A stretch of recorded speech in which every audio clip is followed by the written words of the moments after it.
morning, everyone. Good morning. Good morning. Relax. I've just got some housekeeping notes that I want to pass out to everyone. So please get to where you can hear me. I will project my voice. Hopefully we will start at 10 or very close to that. However, that's not a promise. My name is Jonathan Lamb. I'm the PIO for the City of Kerrville. A few things I would like you all to be aware of. One, a very important note. The temporary flight restriction is still in effect. Flying drones will and have been interfering with our response and recovery. We're asking everyone to adhere to this directive.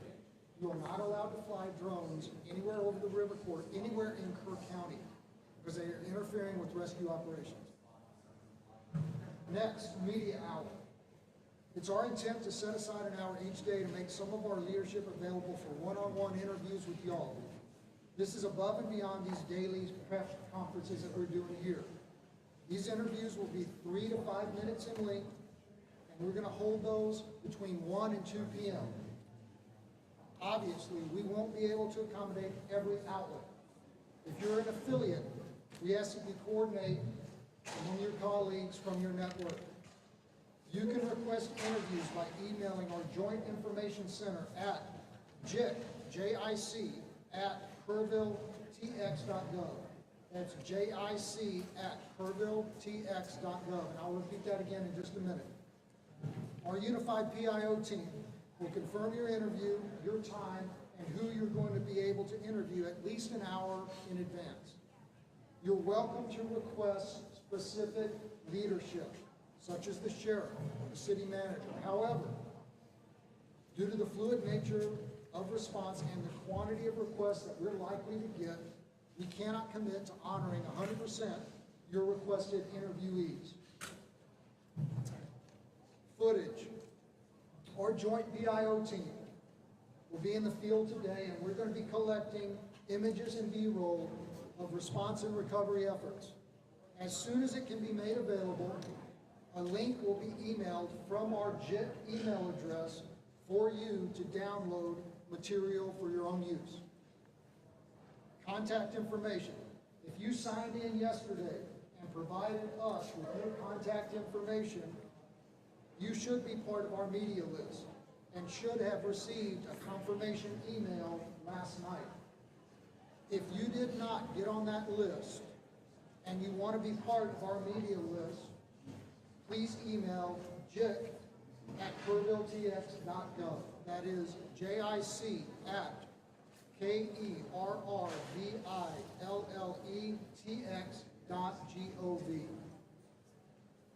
I'm going to try and find out about when we're expected to start. Hopefully it'll be shortly.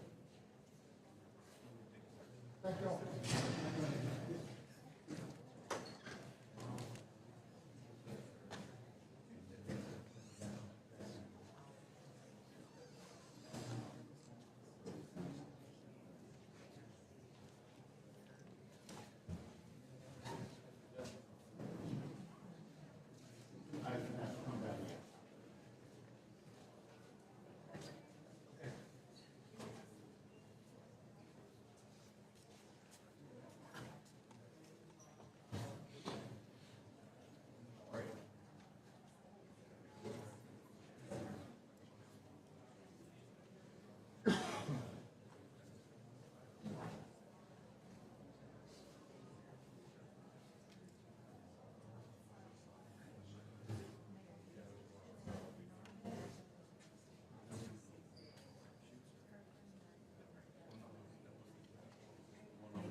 Okay, this will be our July 7th, 10 a.m. Briefing. Search and rescue operations are ongoing throughout Kirk County. We're using assets from local, state, and national first responders. Hundreds of trained first responders are working every aspect of this emergency. As of 8:30 this morning, we recovered 75 deceased bodies here in Kirk County, including 48 adults and 27 children. Of this 48 adults and 27 children, 15 adults and 9 children are pending identification. At present, there are 10 campers from Camp Mystic unaccounted for and 1 counselor. We continue to offer our condolences to those affected. Reuniting the families remain our top priority here on this operation. Please note that Highway 39 of Old Ingram Loop remains closed to the public. Other than those who live in that area would not be allowed out there. I will now turn it over to City Manager Dalton Rice. Good morning, Dalton Rice, the City Manager for the City of Kerrville. As everybody knows, we are working in conjunction with the city under a unified command response, and again, a lot of devastation. Our hearts go out to the families and the victims. We want to continue to work together as a community. We love the media support on this to be able to communicate that message, communicate family, communicate togetherness, and we really appreciate all the support in helping us be able to do that. Search and rescue as the sheriff said, search and rescue operations will continue today from Hunt in North Kerr County all the way to Canyon Lake in Comal County. Now, we're only focused on the Kerr County side, but we wanted to talk about that because a linear from Hunt all the way to Comal County in a straight line distance is over 100 kilometers. This is a massive field that is happening, and again, this is unprecedented flood events. So we are still currently in the primary search phase, which is the rapid one. They are running it, we have different segments that are gridded out. Each one of those segments are taking anywhere between an hour to 3 hours, up to 2 kilometers for each segment. So what that means is they're running into a lot of technical challenges with terrain, with water, even potentially, with weather, in the rising fields. We've talked about this before. Volunteers stay out of the way because if we start getting weather reports and all the other complications that are out there, we then have to pull off of those search and rescue missions to be able to communicate to those volunteers to get off, to make sure that they don't become victims themselves.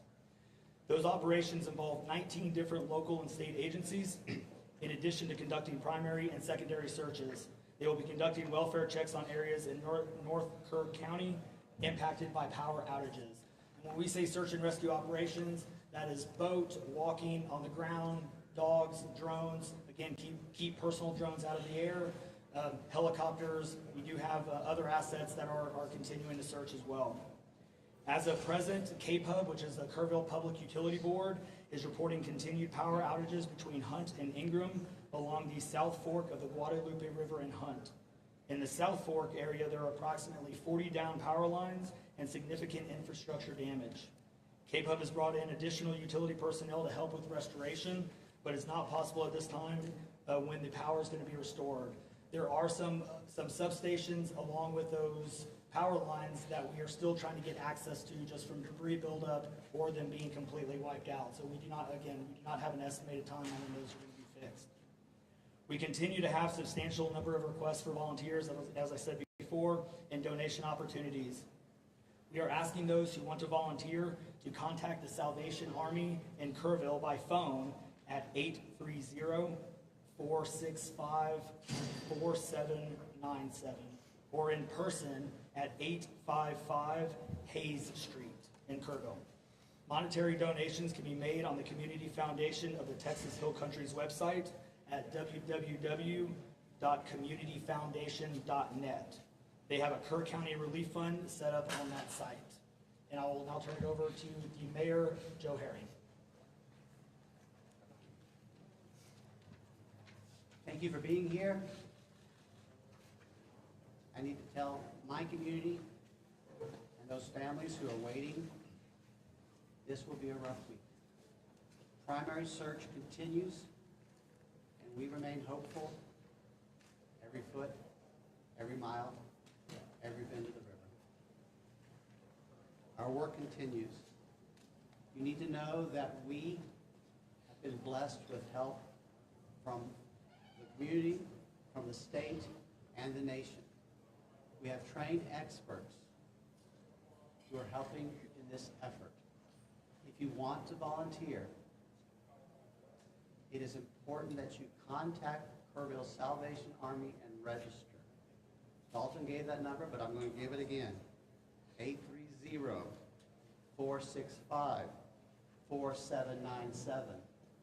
We need focused and coordinated volunteers, not random people just showing up and doing what they do. We need to work together.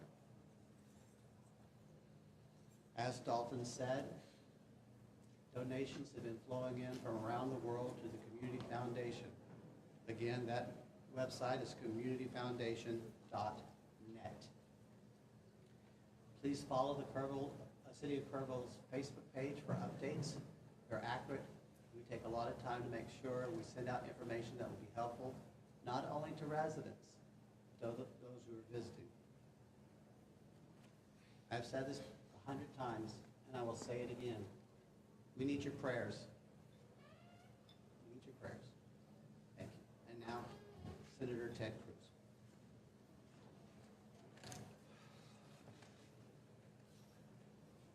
Texas is grieving right now. The pain, the shock of what has transpired these last few days has broken the heart of our state. As of yesterday, the confirmed death toll was 82, and those numbers are continuing to go up. The children, the little girls who were lost in Camp Mystic. It's every parent's nightmare. Every mom and dad. Last week, we were picking up our daughter from camp here in Hunt. Our girls have gone to camp here for a decade. The Hill Country is an incredible part of Texas, part of the country. The natural beauty here is incredible. The camps that have raised generations of little girls and little boys and instilled character and love and faith are extraordinary institutions. And I'll tell you, the pain in our state, and it's every part of the state. You've got Texans from all over the state who were here celebrating the 4th of July. A week ago, this was a time of great celebration. You're dropping your little girl off at camp, your little boy off at camp. You're celebrating Independence Day. You know that your child is going to be swimming, canoes, and horseback riding, doing archery, and making lifetime friends. And then suddenly it turns to tragedy. The last several days, I've spoken to multiple parents, scared out of their mind. What, do you know anything? Where is my daughter? There's still 10 girls and 1 counselor from Camp Mystic that are unaccounted for. And the pain and agony of not knowing your child's whereabouts. It's the worst thing imagined. But I want to say, in the face of all of this, it is simultaneously inspiring.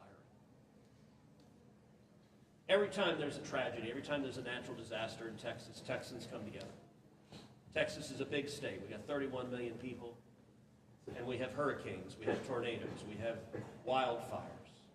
Tragedies hit this state, natural disasters hit this state, and without fail, 100 out of 100 times when that happens, we see Texans coming together, helping each other, engaging in acts of heroism. There have been over 850 high water rescues since this flooding began. 850. You look at extraordinary stories of Eagle Scouts pulling campers out of harm's way. I was just hearing a story of one counselor whose head was right at the water holding up 2 mattresses with campers on those mattresses. That kind of courage, that kind of selflessness. And then they're the first responders. The local first responders, I want to thank every one of the first responders at the local level, at the city level, at the county level, at the state level, at the federal level. In the first few hours of this flood, I was on the phone with Governor Abbott. I was on the phone with Lieutenant Governor Dan Patrick. I was on the phone with Nim Kidd, the head of the Texas Department of Emergency Management. And then I called President Trump. I called President Trump. He was having dinner at the time. It was still early in what was transpiring. And I wanted him to know, I said, Mr. President, everything we're hearing right now, this appears to be bad, really bad. There may be a very significant loss of life unfolding right now in Texas.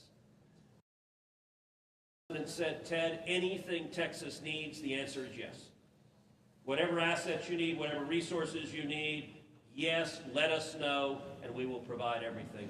Within hours, we had helicopters, over a dozen helicopters in the air. National Guard, DPS, game wardens, Coast Guard, doing search and rescue, reaching down. We've all seen the videos of little girls being pulled up, hoisted out of harm's way. Incredible courage and heroism. Search and rescue is the first stage. But the process of coming together and rebuilding is going to take longer. And I will say to all the grieving families, to all of those who've gotten the worst news imaginable, that your little girl, she's gone. I will say for many of us, those are friends and neighbors who've lost children. Got multiple kids who go to school with my girls.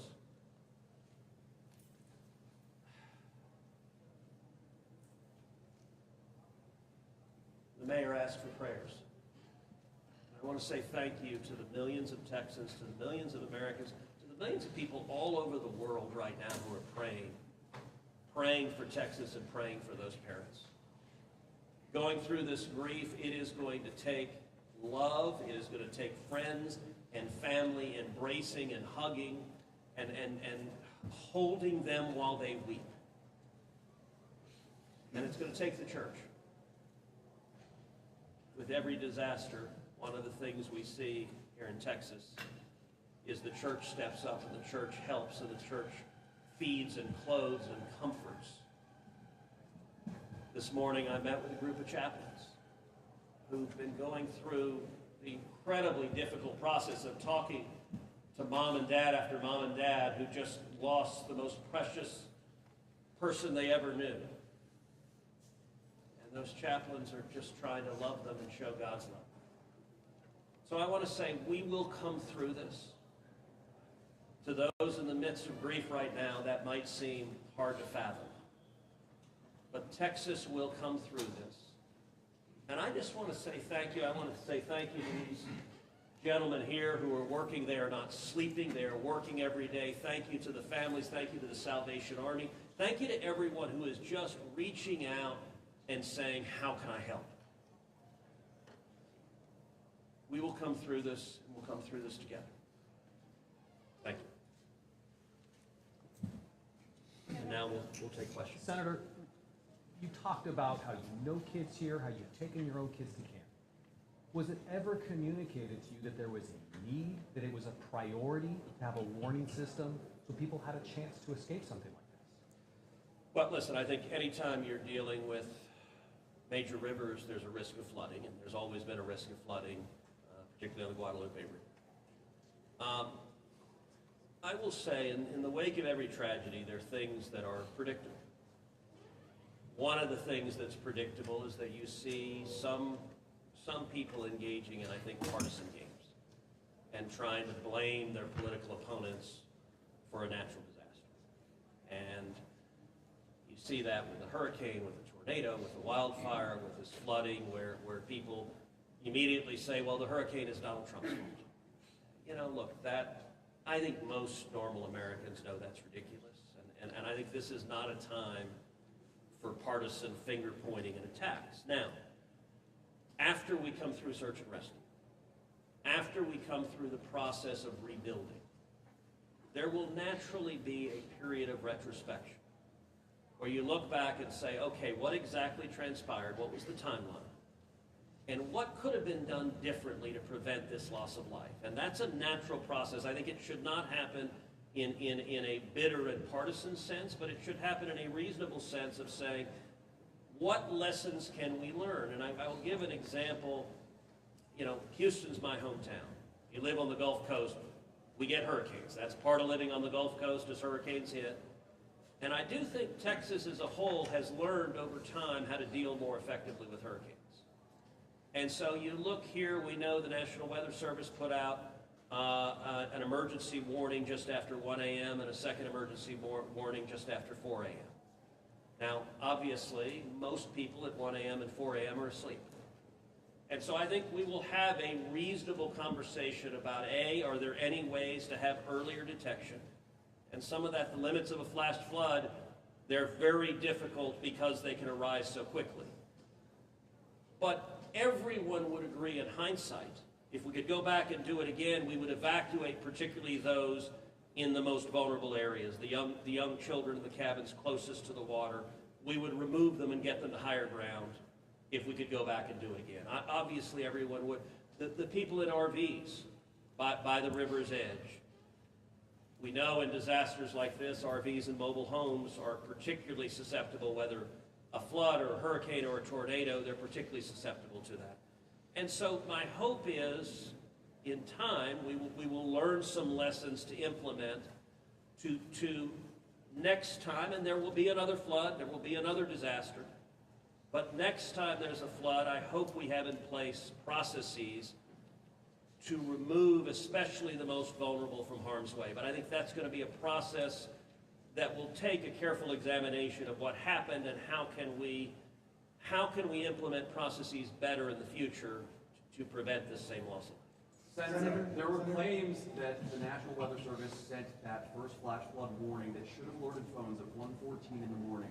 But we have a federal public database maintained by PBS Warn, that says the first emergency alert wirelessly here in this area to Kerr County was not until after 9 a.m.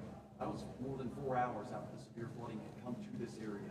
Did you know that? Have you seen that? And what's your response, knowing the state and cuts to the NWS in recent months by this administration?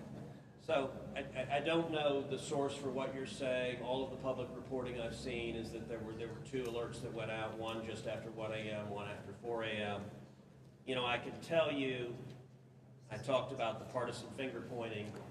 I think there have been some eager to point at the National Weather Service and say cuts there led to a lack of warning.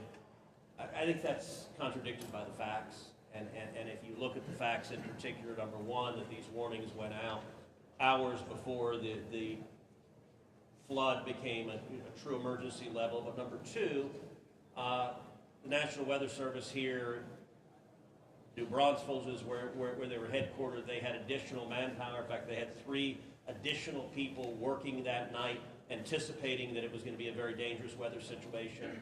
I also think it's worth noting that the National Weather Service Union, which has been very critical of the DOGE cuts, has publicly said that they don't believe that the reduction in staffing had any impact whatsoever on their ability to warn of this event. And so, look, I think it is reasonable over time to engage in a retrospective and say at every level what could have been done better, because all of us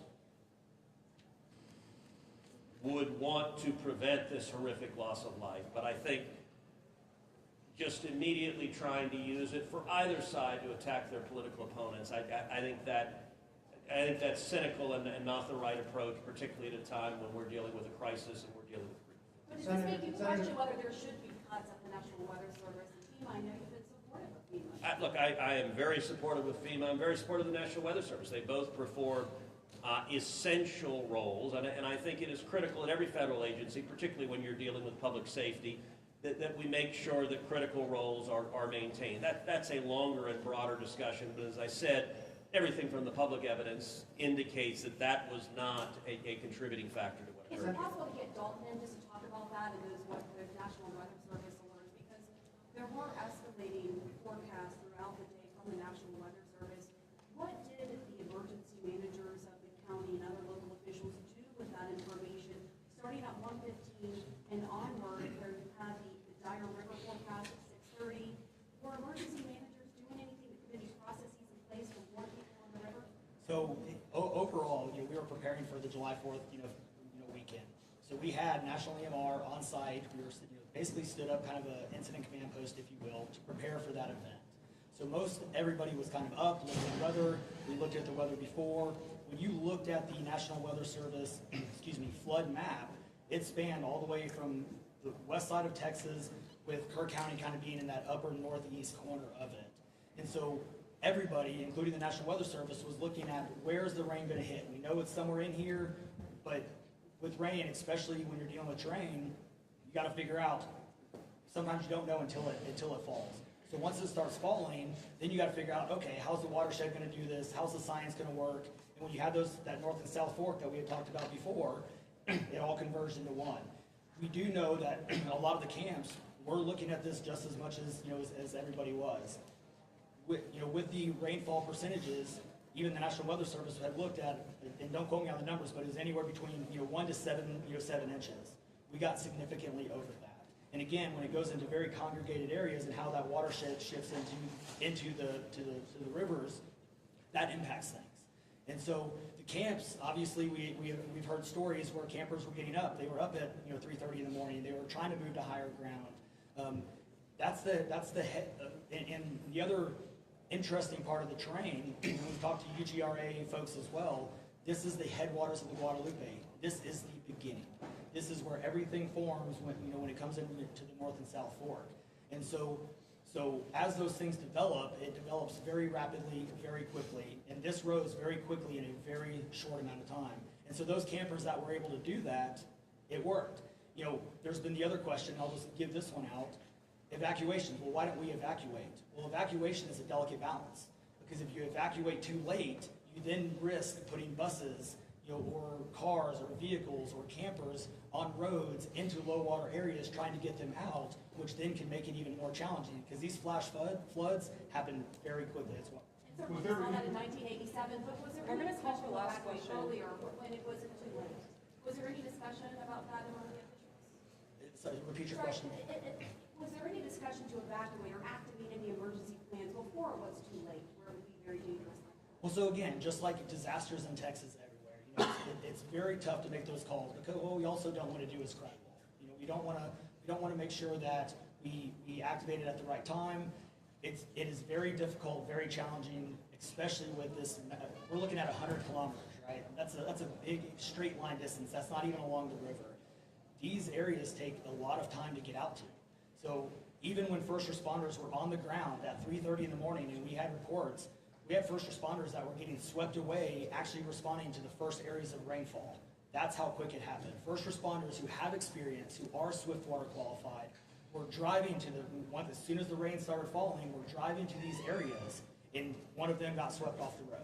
Well, One last question, everybody, one last question. Between 1 and 4 a.m. from local law enforcement to the camp, saying, I know you can't get buses in an hour, but is there anyone telling the camp between 1 and 4 a.m., you need to get the girls to higher ground, at the very least, even if they have to walk up there in the rain, as many of them actually ended up doing? Was there any communication from local law enforcement, anyone at that camp between 1 and 4 a.m.? That I don't know off the top of my head. What I do know, though, is there's 55,000 people in Kerr County. Kerr County is a massive, massive area. From here to those camps is 45 minutes on a good day.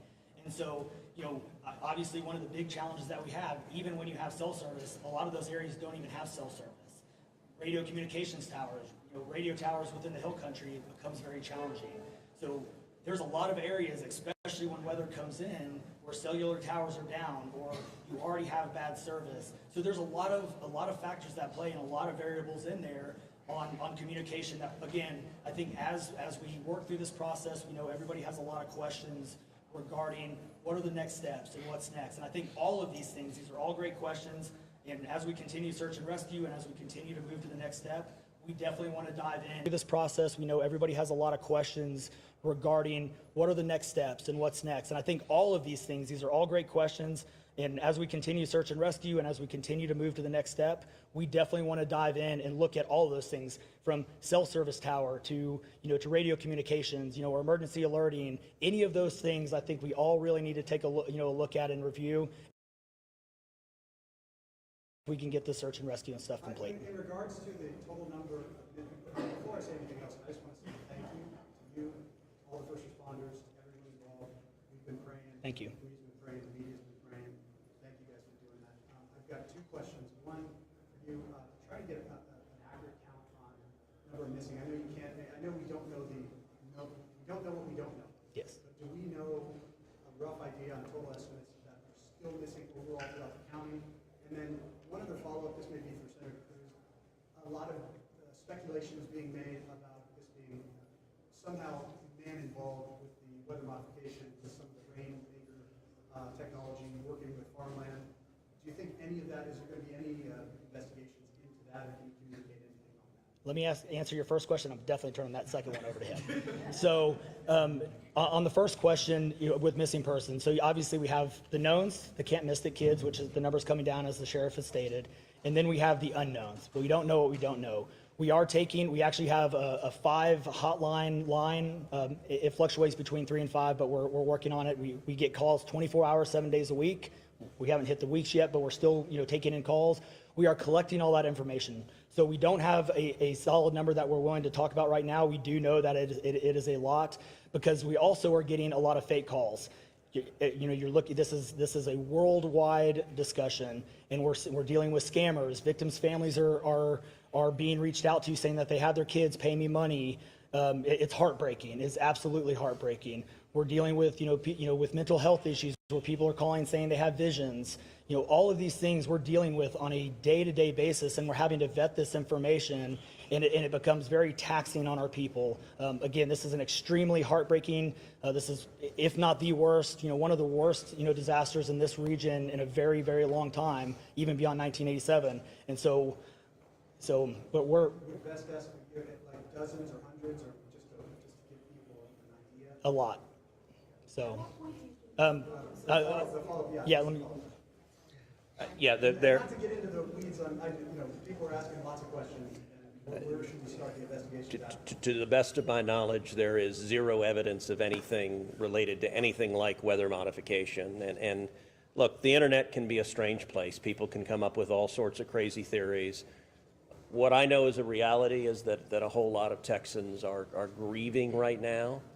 I will tell you, I was visiting with one parent who was talking about online, being harassed online because their information was public, that they had a little girl who was missing at Mystic. And look, there are a lot of people who are messed up, and my call for everyone, there's a time to have political fights, there's a time to disagree. This is not that time.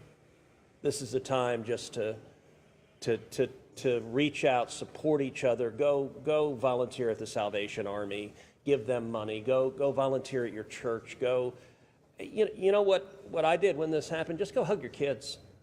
Because I got to tell you, I hugged my girls with tears in my eyes, because every one of us who's a parent, there but for the grace of God go I.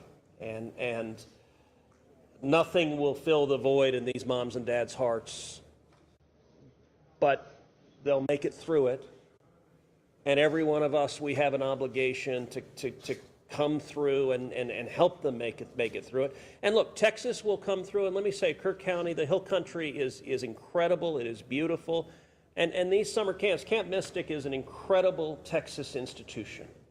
For a century, it has made a profound difference helping young girls become strong women in Texas and across the country. And so, for me at least, I'm praying for these camps. I'm praying for all the campers, everyone implicated, everyone impacted, and I hope we come together and stand as one doing that. Thank you. Thank you, everyone. Thank you, everybody.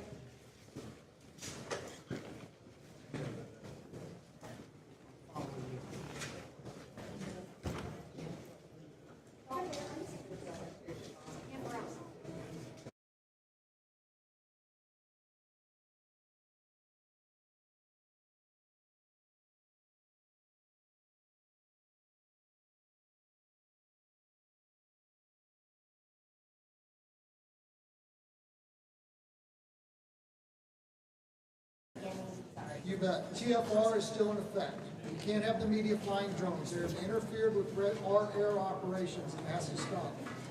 It's our intent to set aside an hour each day to make some of our leadership available to y'all for one-on-one interviews.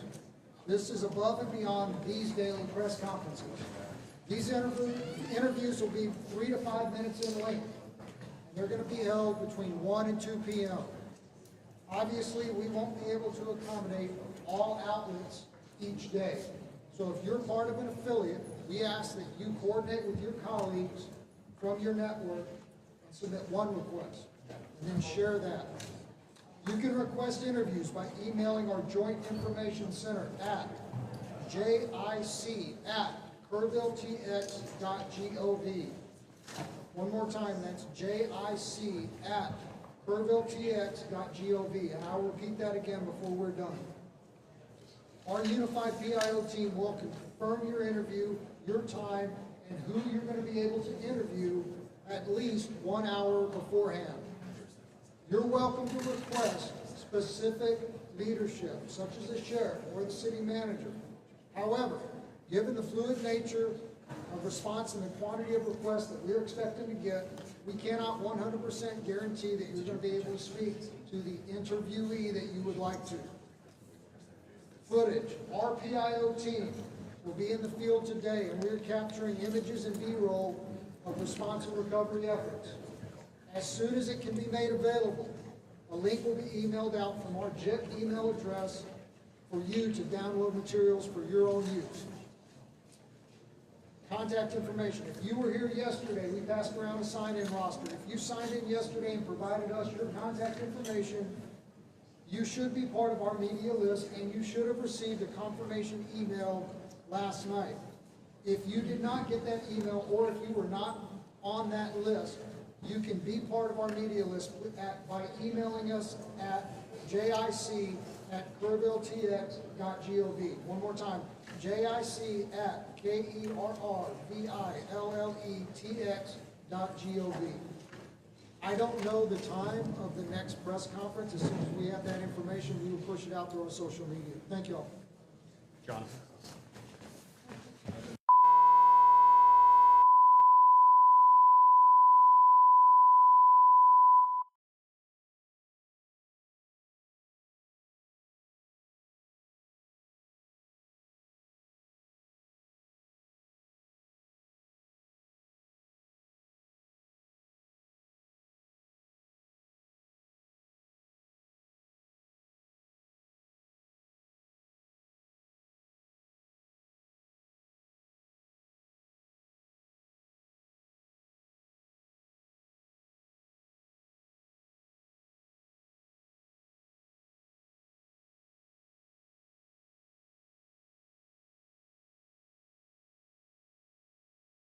Campers from that summer camp, Mystic Camp, are still missing, and one counselor is still missing. That is the focus today.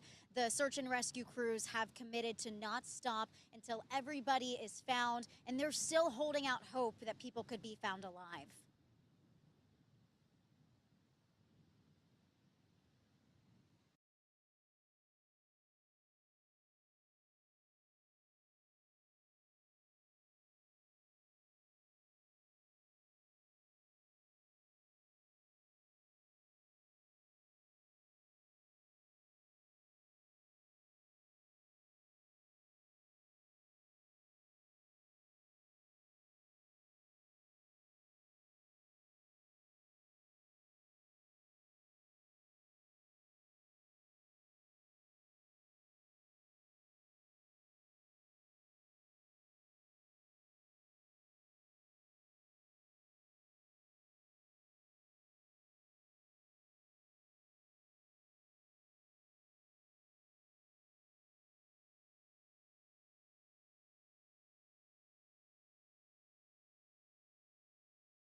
Hello and welcome to Newsroom Live. I'm Meredith Gorman, and we just heard the presser from Kerr County, Texas, wrap up with an update on the devastating flooding and recovery efforts that they're dealing with down in Texas. Here's the latest that we know right now. The bodies of 27 children are among those that have been recovered, and officials said this during a news conference that just wrapped up.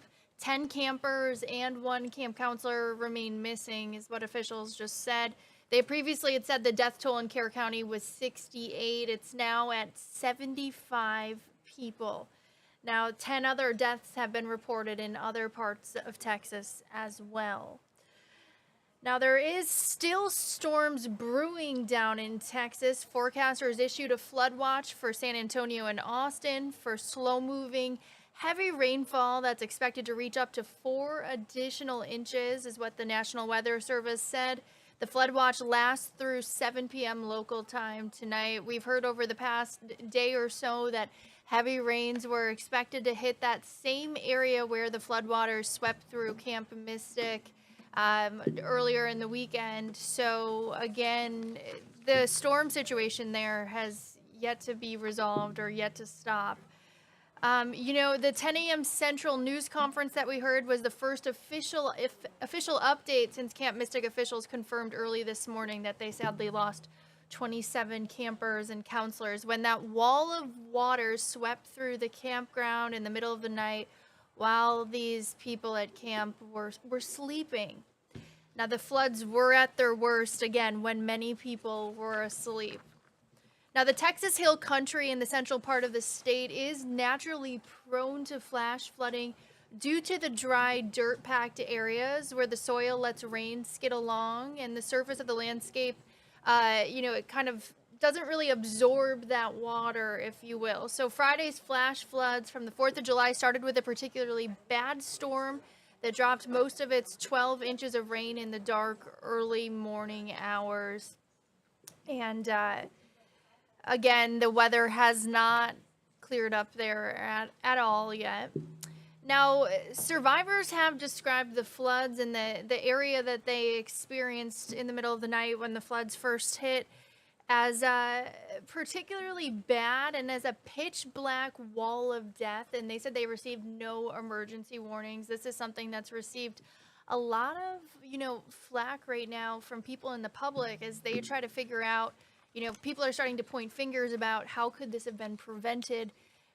Kerr County Judge Rob Kelly, who lives along the Guadalupe River, said Saturday that nobody saw this coming. And, various officials have referred to it as a 100-year flood, meaning that water levels were highly unlikely based on the historical record. Again, something that really is just emphasizing that, some people think there's no way they could have prepared for this or known that this was going to happen. Now, records behind those statistics don't always account for human-caused climate change again, but again, nobody really saw this storm coming. Now, additionally, officials have come under scrutiny about why residents and youth summer camps along the river were not, alerted sooner than 4 a.m. or told to evacuate.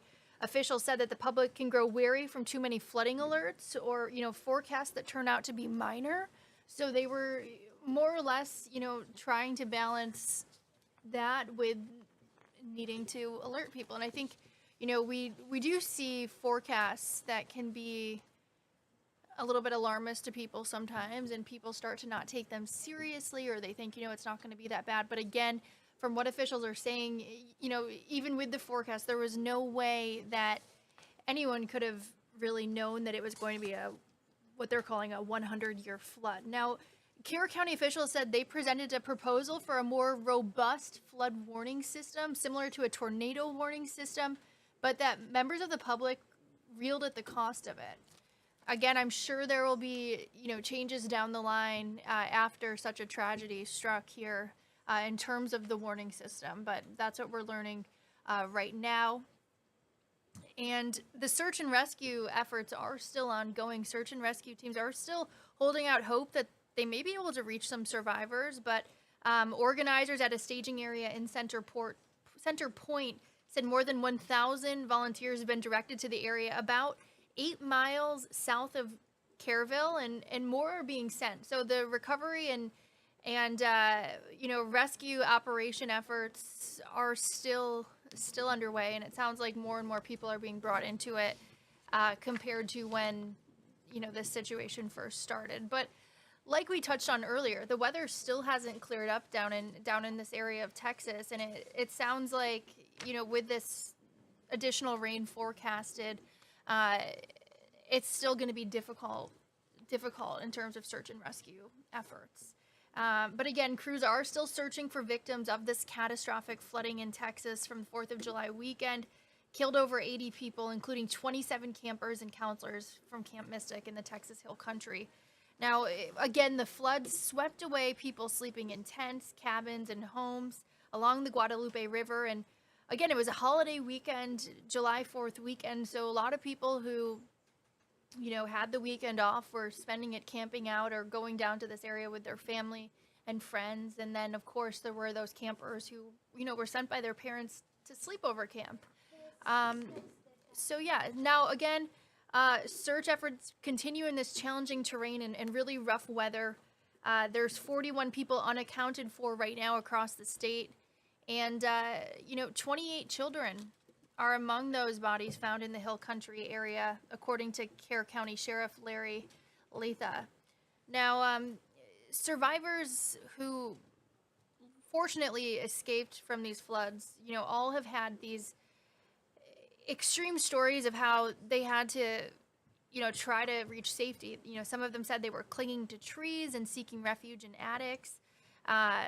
You know, we heard of search and rescue crews rescuing a woman who was clinging up on a tree 30 feet above ground, just for over a day trying to escape the floodwaters there. And, you know, again, there's about 1,000 volunteers working tirelessly to try and find more survivors, and at least, if not survivors, try and reunite people's loved ones and return their bodies back to their families. Now, again, here's kind of what we learned in this press conference, which again was the first press conference since Camp Mystic confirmed that 27 of their campers were tragically killed in this horrible storm. The PO for the city of Kerrville provided some important housekeeping notes, including that the temporary flight restriction is still in effect and that drones are interfering with rescue operations. Again, whether it's media drones or personal drones, they're saying that those are getting in the way with officials' search efforts. So they're urging people to not send their drones up in the area, despite people most likely having good intentions in doing so. And the city is setting aside an hour each day from 1 to 2 p.m. for one-on-one media interviews with leadership. And again, they're trying to make this situation, which continues to develop, they're hoping to give information about the situation that continues to develop out to the public as much as they can, which is typically more than what we're seeing with just a press conference updates throughout the day.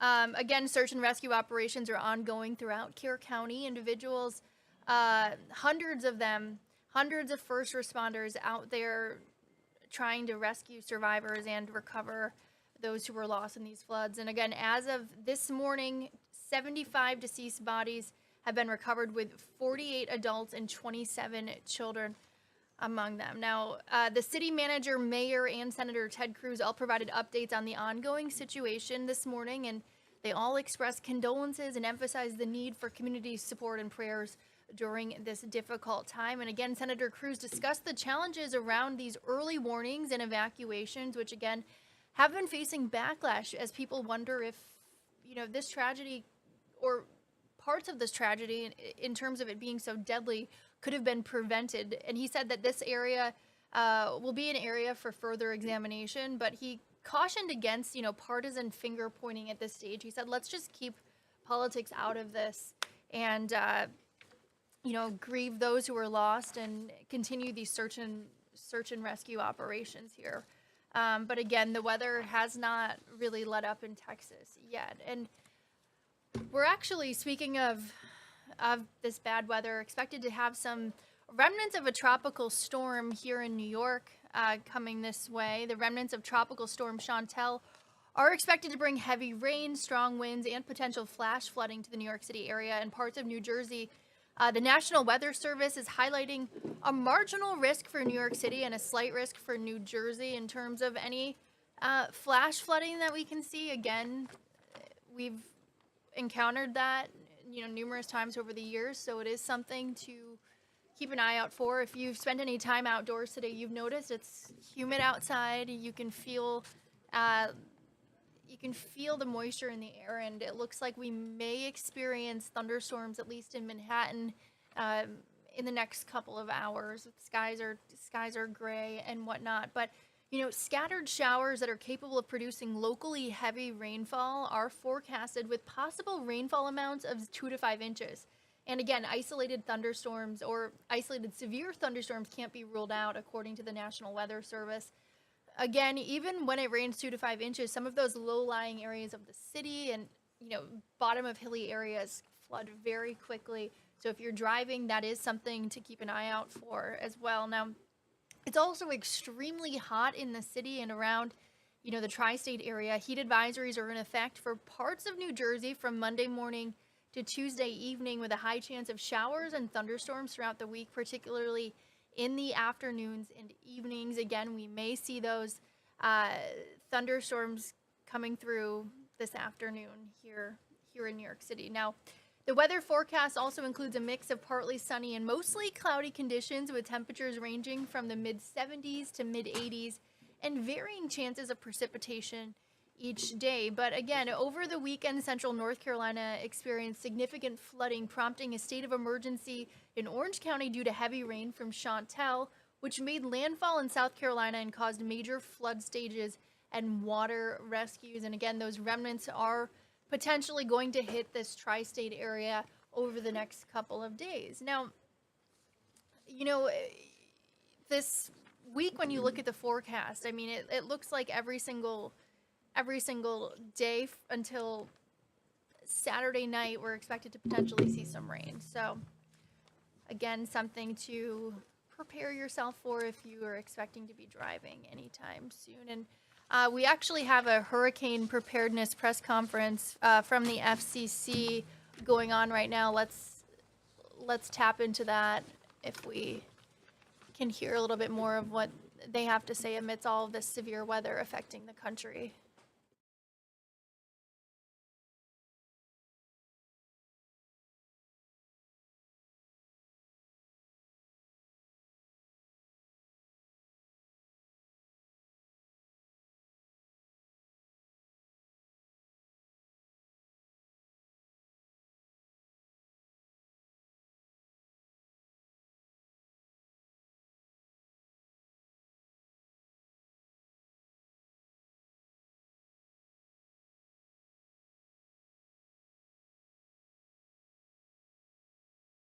and do extraordinary coordination. Going back to some of the stories out of Katrina are some of the most impactful in how they worked with the sector and with the comm sector to get communications back up after that extraordinary event. I also think about the value of prioritization and of understanding criticality. I don't think there is a full appreciation still between the two sectors on this thing, substation, line, generating facility, control center, really matters. And this, you might think it matters, but it really doesn't. And I think we have the same sort of challenge on the comm side. Wait, that really matters? I didn't know that. So again, having people in the field at emergency operations centers working together in blue sky days to be able to understand that level of criticality and prioritization helps us when the bad day comes.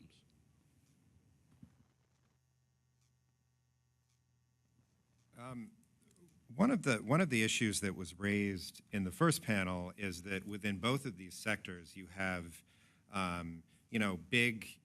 really big utility companies, that are providing service across a number of states. You have the same thing in the communication sector, right? You have the nationwide wireless providers, large cable companies, but then you have a lot of really small providers. And I wondered, maybe Sherry, if you could talk a little bit about, from the perspective of an electric utility, what is your experience in working with the bigger communications providers, but also the smaller companies, and helping understand what they need, and also that they can prioritize restoring communications service for you if that's affected by a disaster?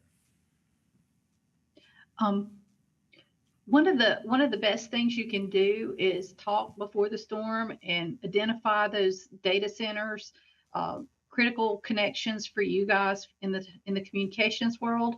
Um, Someone made the point earlier, there's that brick building in the middle of town that nobody thinks anything happens, but it's essential to all the 911 stuff. So understanding those locations, and that truly, because in a big storm, one person can't house all that information. That's going to be a lot of local knowledge, local communications. It's the person who runs that operations for the telecommunications company knowing who their counterpart is at the power company, whoever that utility is. So when the phone rings, you understand that it's an important call and you can respond. I've worked in a small office and I've worked in the storm center for the whole company. And the attention to detail is different based on what level you're looking at things. So those one-on-one relationships can't be trumped by a corporate connection. Understanding those critical pieces. I mean, there's one thing to have a small neighborhood meter that's out versus a data center. The cross-sector resiliency forum, I'll go back to that. During, I think it was Zeta, we received calls from various communications companies where 911 backhaul had been interrupted because of an outage, and there was also a data center outage. Having that common language of here's my meter number makes all the difference in us knowing exactly what's going on. And then those corporate relationships can kick in and help the local people. So there's a lot of knowing who to call, and it is a lot of one-on-one local relationship building as well.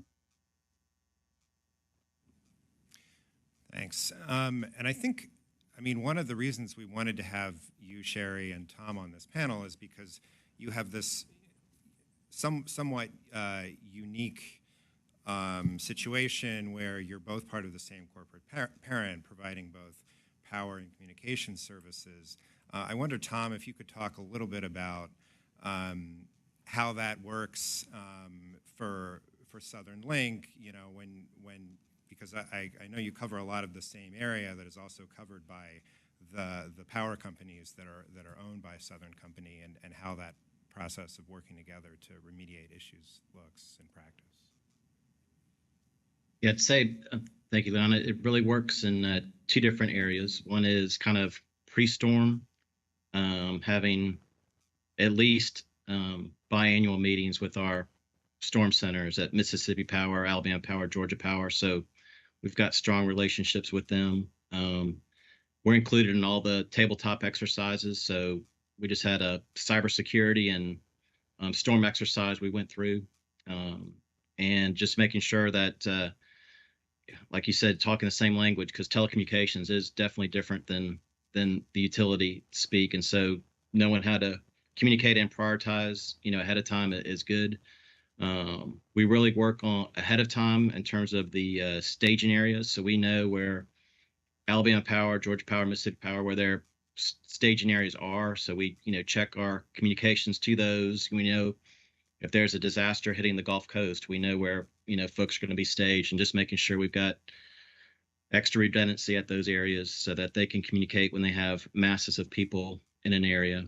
And then during the storm, let me just say this: when we know there's a storm coming, we provide our utility partners updates. So, hey, here's what we're doing to prepare for the storm, and kind of knowing where they're staging their folks, and we'll pre-stage our mobile assets, like I mentioned, our mobile generators, our mobile cell sites, our mobile satellite, making sure we're ready to respond, especially where they're going to be, and then after the storm hits, being transparent in terms of, here's where our trouble areas are. Here's where we've got some issues, and, understanding their priorities of, hey, we really need, communications at this substation for safety reasons and for criticality. And, we prioritize those, as well as with our emergency management partners. The critical areas, understanding where those are for them and getting that communications up as quickly as possible is key for us.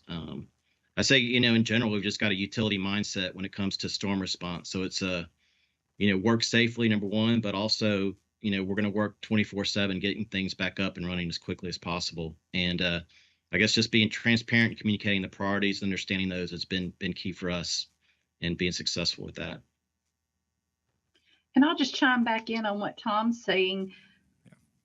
Every time we have a storm event, we have telecommunications in the room with us, and our operations centers that are monitoring power issues are monitoring through telecommunications. So we see the importance and acknowledge the importance of all the things telecom being up and running, whether it's internal Southern Link or external with other telecommunications providers. Without that, we can't restore effectively. We can't operate resiliency type switching schemes. So we rely heavily on the communications part of the equation.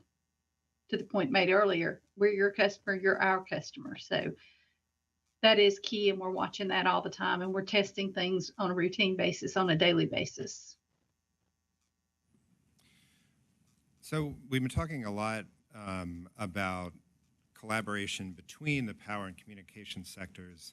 I wonder, and maybe I'll pose this question first to Joe, about what collaboration within sectors looks like. And, among communications providers before, during, and after a hurricane, whether it's sharing of equipment and fuel, in the case of wireless providers, roaming during disaster agreements, those sorts of practices. How does that look in the communications sector?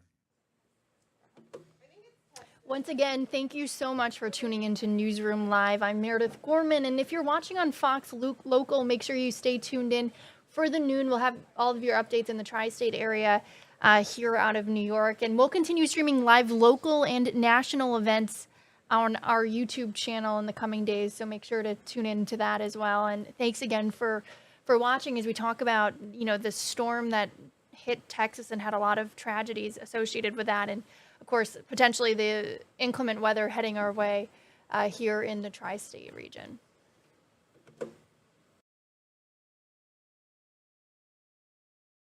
Work without all of us in terms of communication.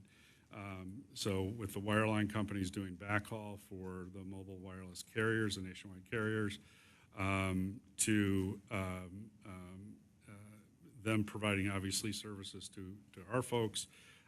So we're in constant communication with each other.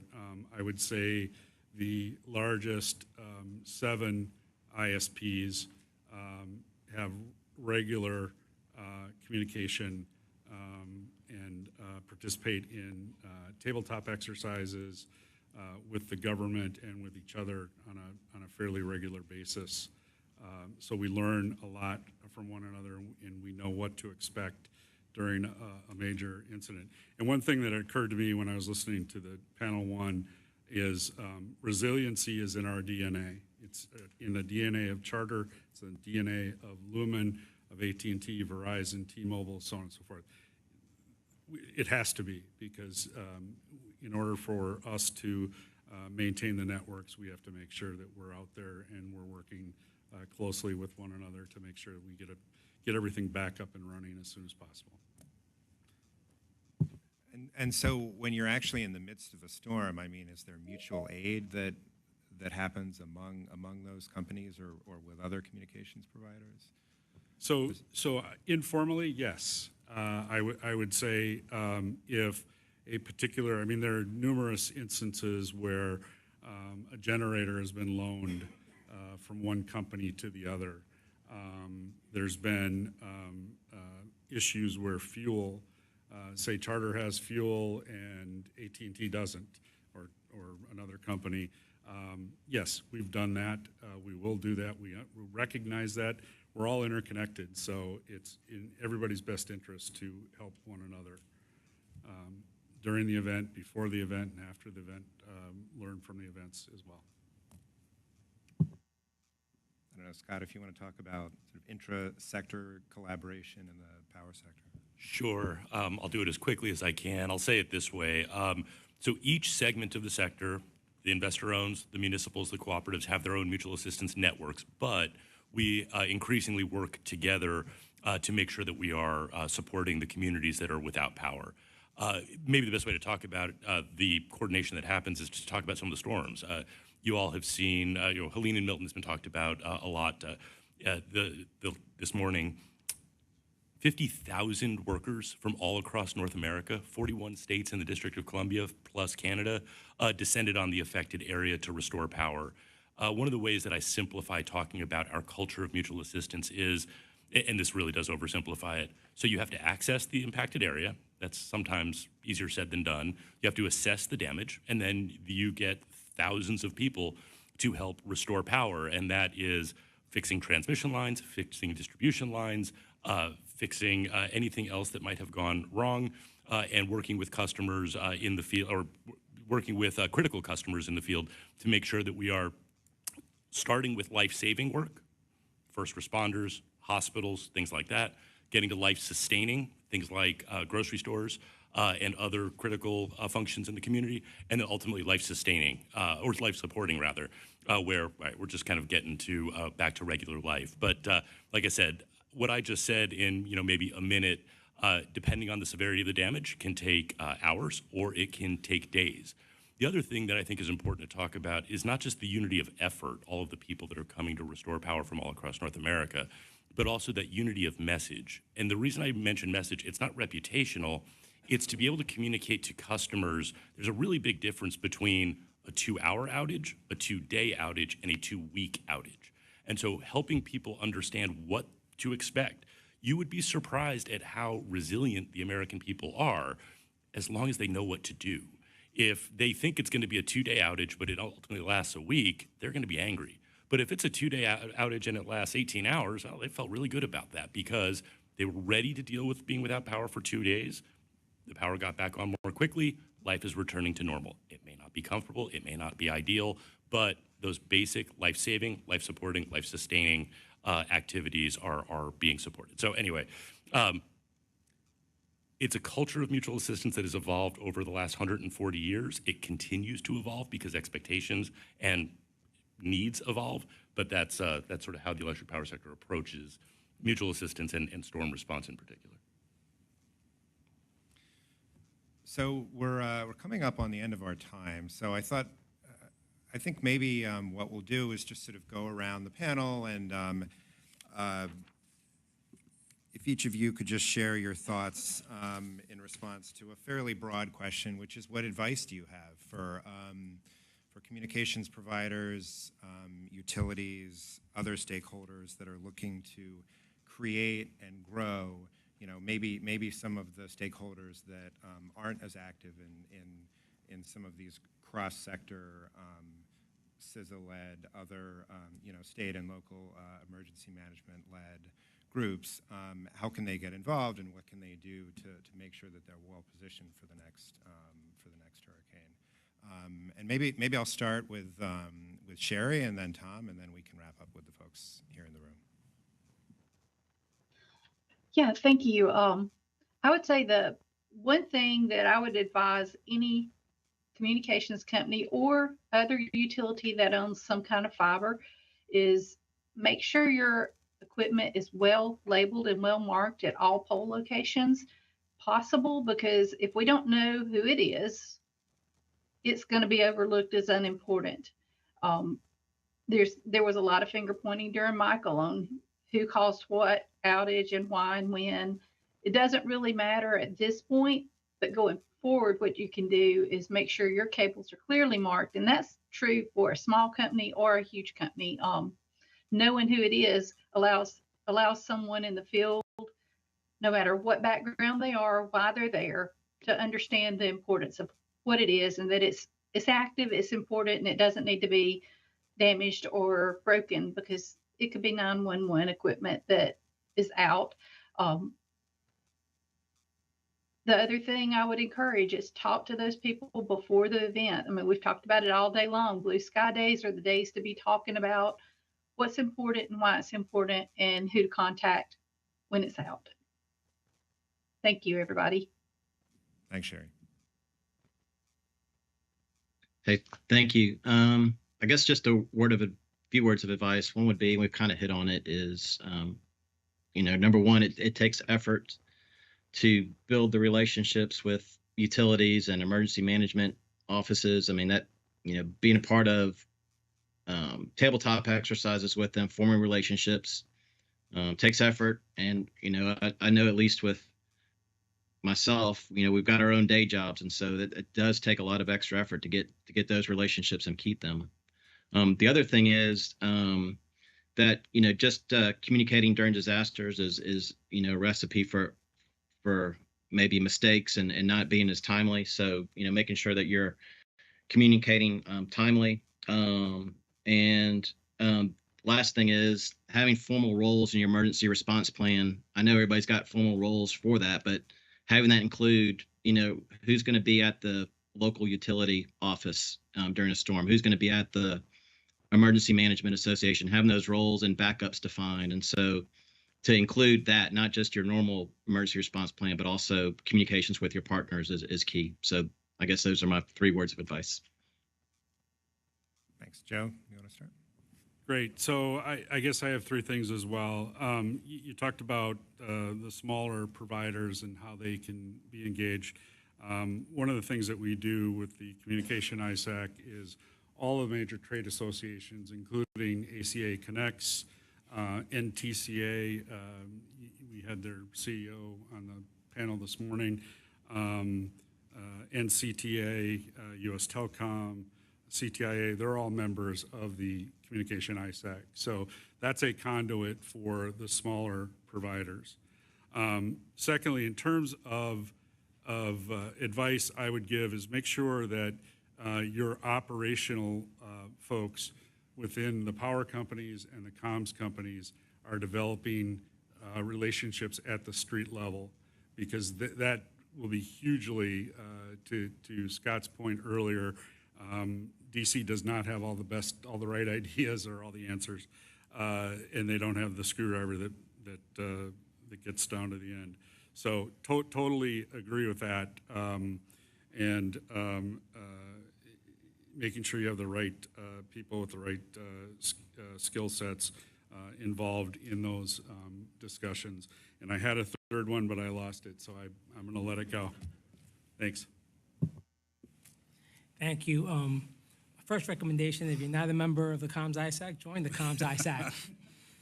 Make sure that you're on those calls, building those relationships, making sure that you're attending the ESF2 spring training that gets put on every year. That includes comms industry partners as well as government partners and communicators from all across the country and all levels of government, to include the SWICs, specifically talking about how to respond. If you haven't already done so, we also recommend everybody goes and does PACE planning, right? So that you've planned for primary communications, alternate means of communications, contingency, and emergencies. As you heard from a state SWIC here earlier, you have to plan for not having communications or standard comms. If you don't already have shares, make sure that you have a form of HF radio, something that's really, resilient and you can likely use when regular comms are out. And then other than that, just, the exercise and planning. Can't hit that enough. Make sure that you're exercising, realistically exercising, so that when time comes, it isn't the first time that you're doing something. So I just have one, seeing the red light that's blinking over there, that we're a little over time. We've heard a lot. I think every member of every panel so far has used the phrase blue sky, and the FEMA version is meet over coffee, not over crisis. I would just add a corollary to that, which is it's tempting to do that outreach, update your contact lists, and say, "Yep, relationships outreach done. That's crossed off my to-do list." But you are never done. It constantly needs to be refreshed. You need to get that new phone number. You need to get that new person in the office. You need to find the person who left. You need to have that sustained effort in order to not just establish, but to maintain your critical relationships. So last and least, I will say, first of all, I echo everything that has just been said. the industry government coordination is invaluable. The trades and the ISACs and the sector coordinating councils as force multipliers, the importance of doing things in blue sky days, don't waste a crisis. The other thing I would say, and this is kind of where I'll leave it, is this is an evolution. I mentioned going back to the 1880s and sort of how we did mutual assistance then, and certainly the system has evolved and so have the threats. From basically the 1940s till 2012, we did it one way, and in the last 10, 15 years, it's evolved beyond that because expectations are evolving, because the threats are evolving, because extreme weather is becoming more severe and more frequent, and because people are more reliant on the services that we all provide. So I think understanding that we are still, believe it or not, in early days of how we can continue to get better from a critical infrastructure partnership perspective is just worth saying. Industry to industry, industry to government, a lot of appreciation for people like Victor, and in EEI's case and the electric power sector's case, our sector risk management in the Department of Energy. We can't do this without government. They knock down barriers when bad days come. So getting involved in those industry partnerships, industry government partnerships, and if you're too small or you don't think you're important enough, certainly working through your trade associations. Can't emphasize that enough. And then the last thing I'd say, and I would be remiss if I didn't thank the FCC both for putting this on today and highlighting the value of these partnerships and helping solidify them even further than they have been, but also for granting EEI's petition recently on using text messages for demand response. Again, the ability to communicate with our customers so they know what to expect when these more challenging days arise. This goes to how valuable these partnerships, both again, industry, and industry government can be. So thank you. Thanks. Well, Joe? I'm sorry, can I have one alibi? So I did remember the third one, and I think it's important. When we're in an emergency operations center, highly critical, highly important to put ESF2 comms and ESF12 together. That was my third one, and I just want to make a pitch for that, hugely important to be able to have those two talking with one another, and not depending on, the telephone game, if you will, relaying information. And I'll also thank the FCC for having this. It's been very informative. And just to footstop something that Joe just said, I love the sector coordinating councils. I love what we were able to do here in DC. Nothing trumps coordination at the EOC level, period. Thanks to all our panelists. I can't think of a better note to end this on than appreciation for the FCC. So thanks, everybody. I'll turn things back to our MC.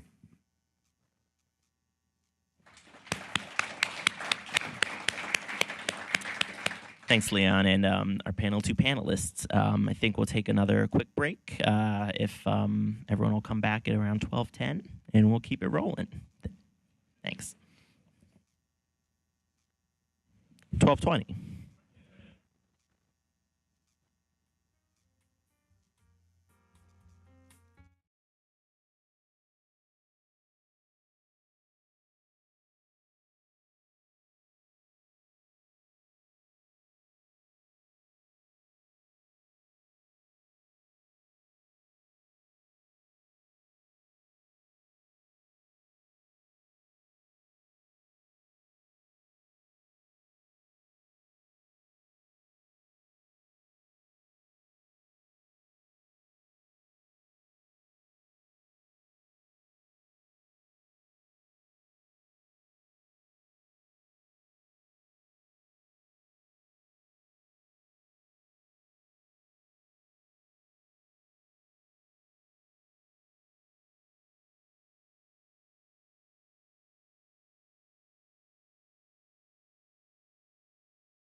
That's my spot right there. It was, come on, man, get in here. It was not a bad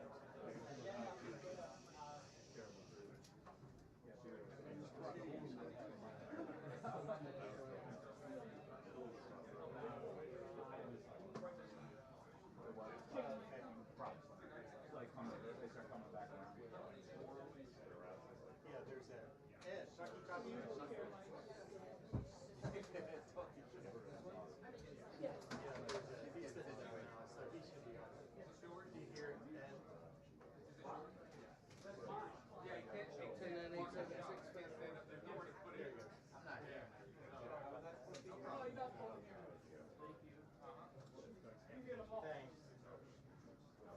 So we're just cool.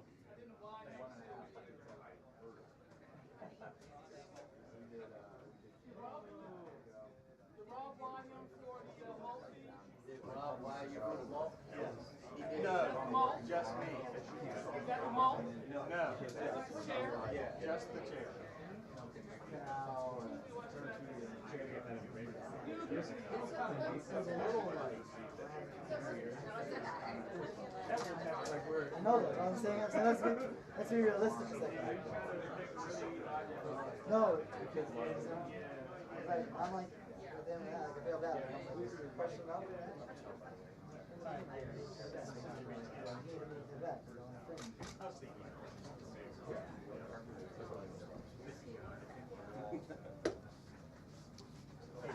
I have Ed from you. Is that water?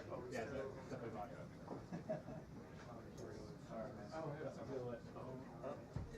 It's wine. So I got the wrong tape. Or no, it would be Mike, right? Yeah, it's Mike. Never mind. It's Mike. I see it. Oh, yeah, yeah. All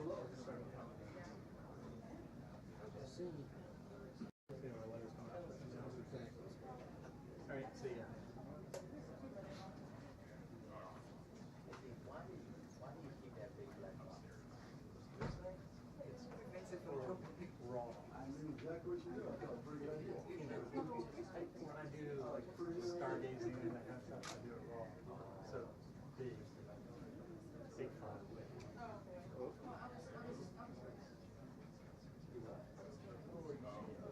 yeah. I was in Italy and Mallorca. Sorry, far away. It's the USB-C output for screens. That's the one I usually use and it always works.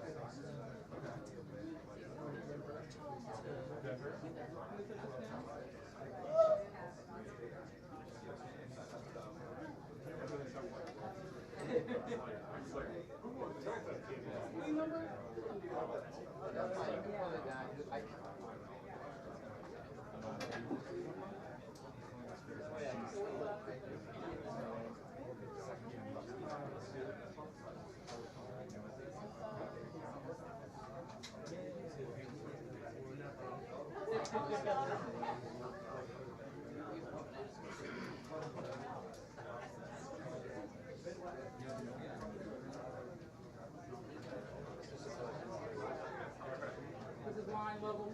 Yes.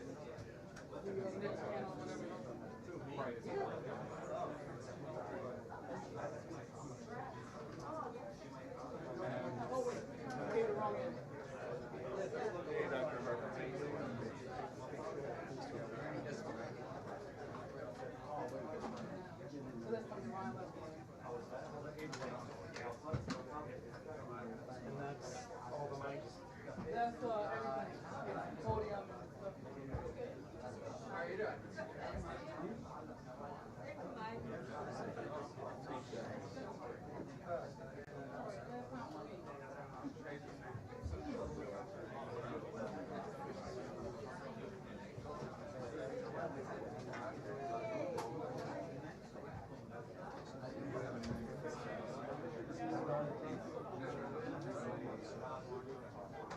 Thank you.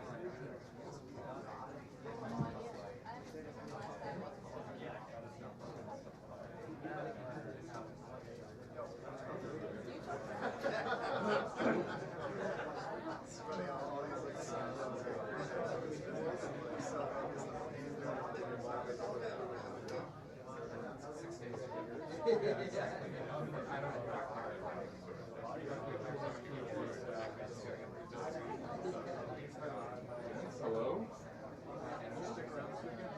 Yeah. Here? Here's what the neighborhood is. We got out. Where? Right here in the block? It's usually terrible. Fireworks. Just like crazy off the wall. Yeah. Oh my God, it's a silent lunch. It's like on July 4th.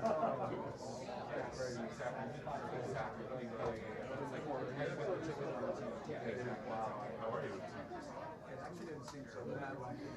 Usually we'll come back when you see the fireworks all over the street. All cleaned up. Either it was cleaned up or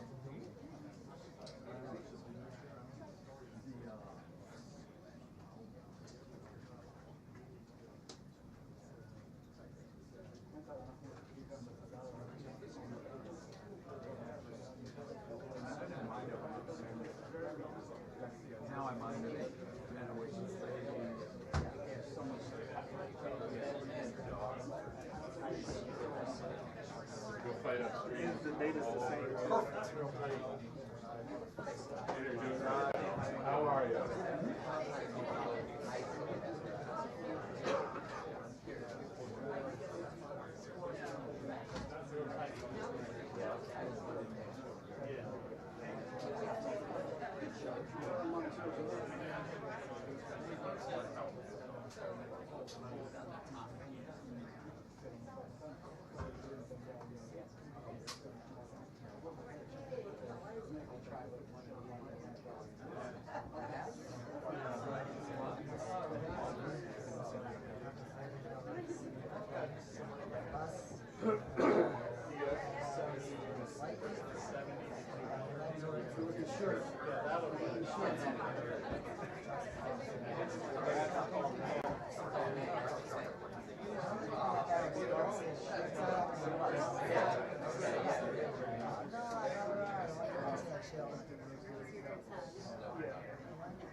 Alright, so we're not. So you want to go under.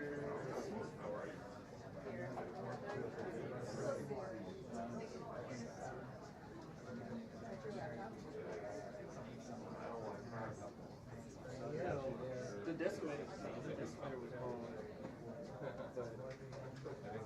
and the screens are still on back there.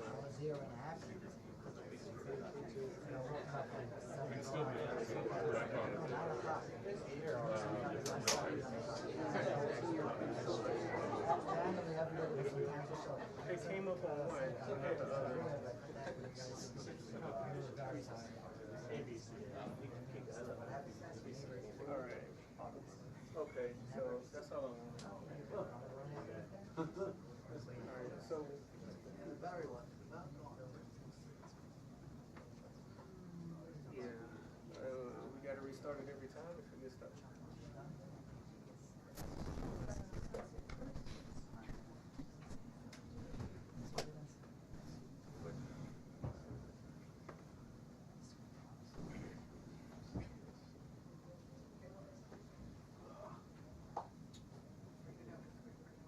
Yeah, I'm good. I appreciate it.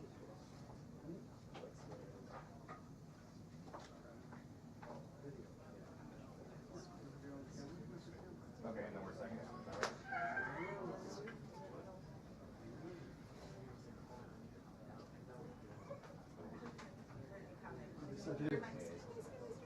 Peter, I saw the fuchsia just like on the corner of my eye.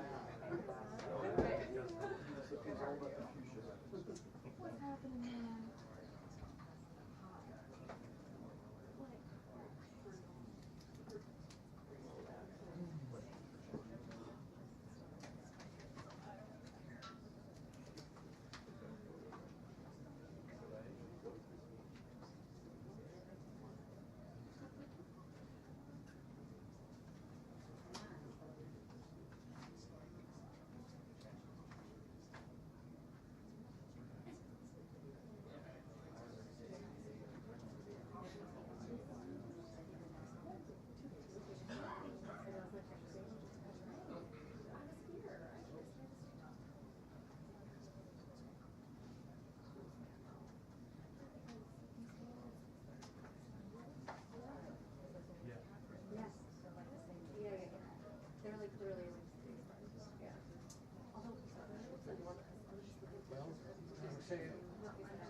My 19-year-old, I say that. My 9-year-old.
Okay.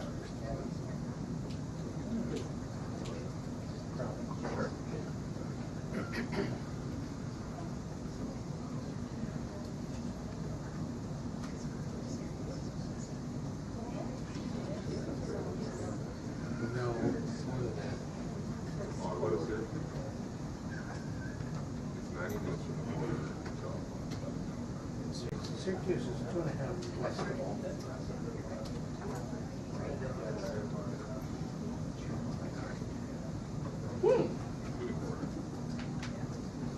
Which, by the way, should I thank you very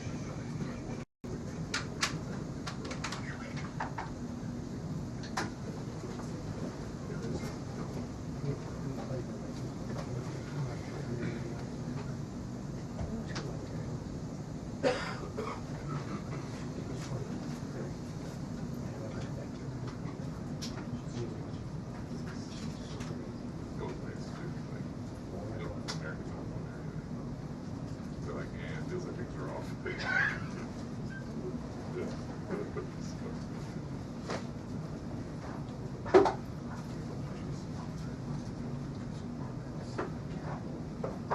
Apologies to this little gas.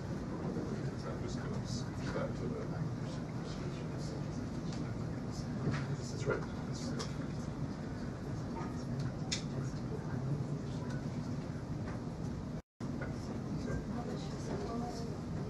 Or like,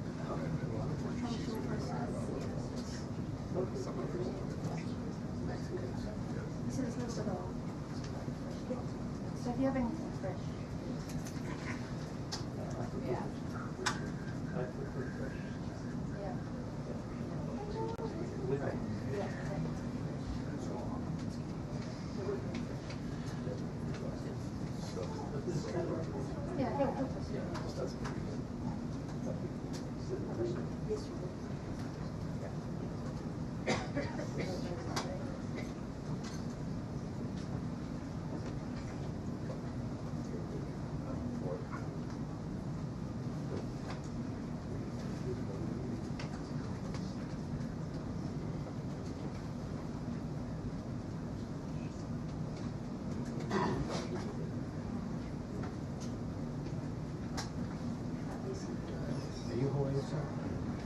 Me? No. You don't even have that thing on the TV screen.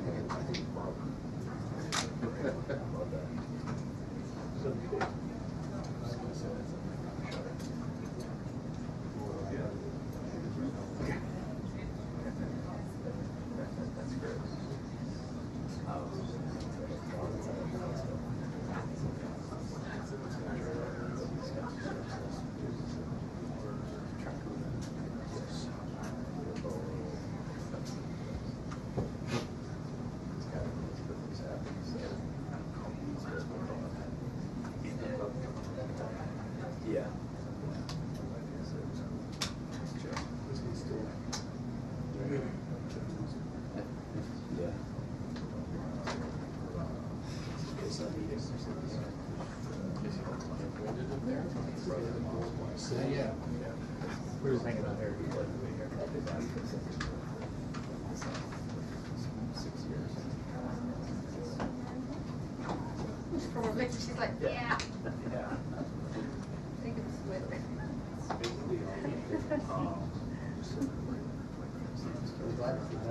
It's my British shoe. Yeah. It's very dry. Yeah, I'm sure you do. There's a potato delicatessen. Yes, potatoes are there. I went to it. Yeah. They had a good roast potato. I think they did. I think I tried everything. They served it at the markets.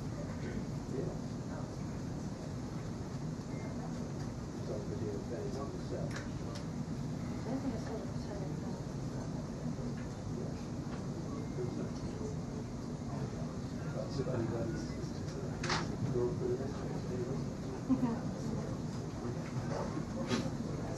You know what, I really don't understand how they came up with they come up with great potato steak, great silver steaks, great something else. I'm not sure it's so much more than those businesses now. I would have gone with something like that, just as well as a steak or something, you know, just something like that. It's very strange. But I think, yes, it's more than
But I was never there much. I was always in California.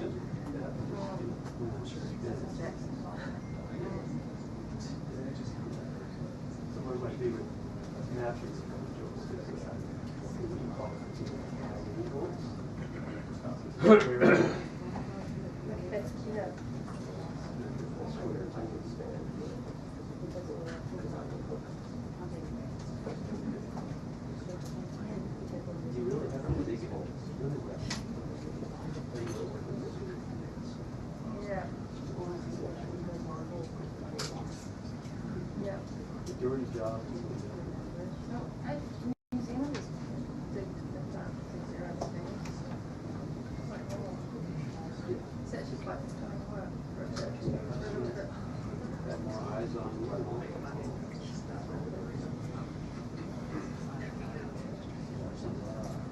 Oh my God, Trump and Miller are fighting again.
I prefer that.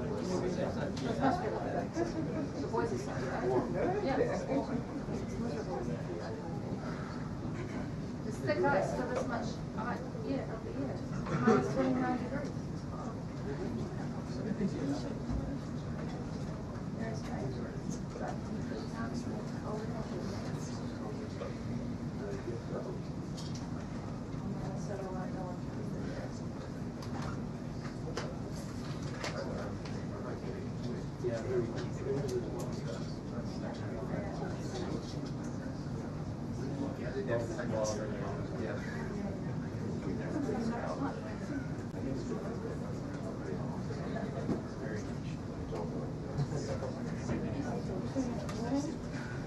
Caroline?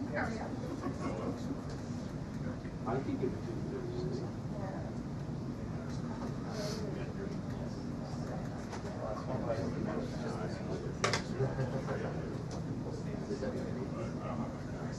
It was part of the problem.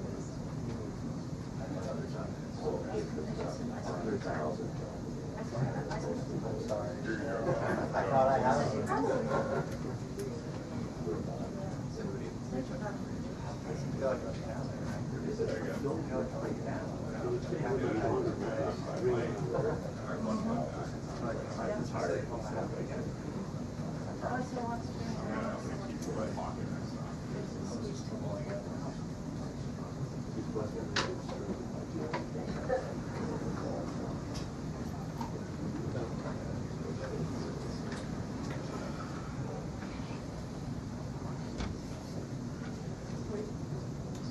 And John, same as every White House briefing, there are things that they want to talk about and things that they have to talk about when they eventually open this door again.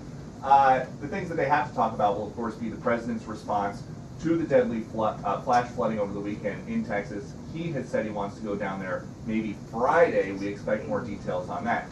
The things that they want to talk about, just in the last couple of minutes, the White House has started releasing these long-promised letters detailing tariff rates that are going to be going against trading partners. They are saying 25% now for the Japanese, 25% for the Republic of Korea, South Korea. Those will go into effect on August 1st. Something else that's happening today, and the reason that all the roads around the White House are closed, Benjamin Netanyahu is going to be here talking to President Trump in private. President Trump is saying that he thinks not only can they figure out the final stages of a peace deal for ending the war in Gaza, the president thinks that the strikes on the nuclear facilities in Iran have Iran now ready to negotiate some kind of a permanent deal. We don't know what kind of a permanent deal President Trump thinks he can get, but if only there was some way to find out. We should have Caroline Levitt out here anyway.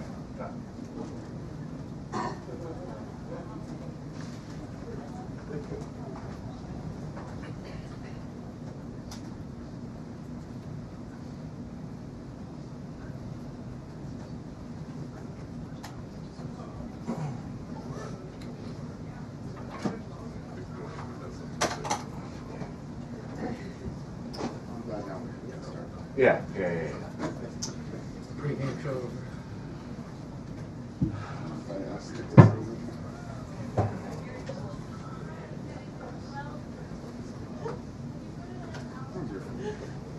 It was nice. How was your course? Did you have to work here late on Friday? Thankfully, no. Yeah, me neither. Yeah.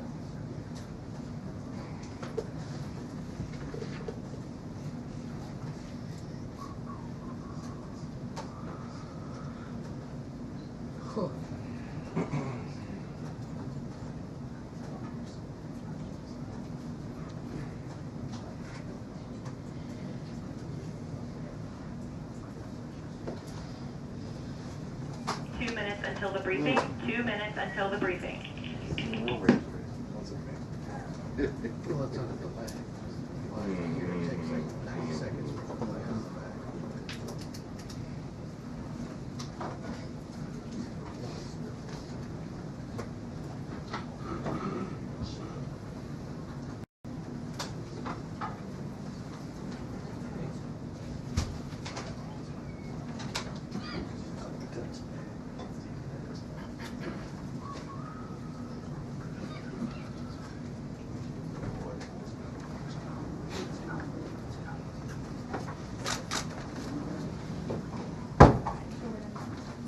Doesn't feel nice to sit down every once in a while.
What's the longest it was hit at the airport? So the kids that I watched it. I started watching it like every commercial.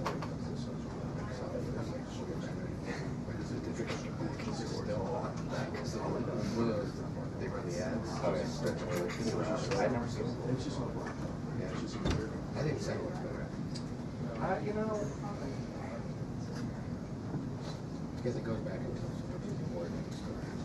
yeah.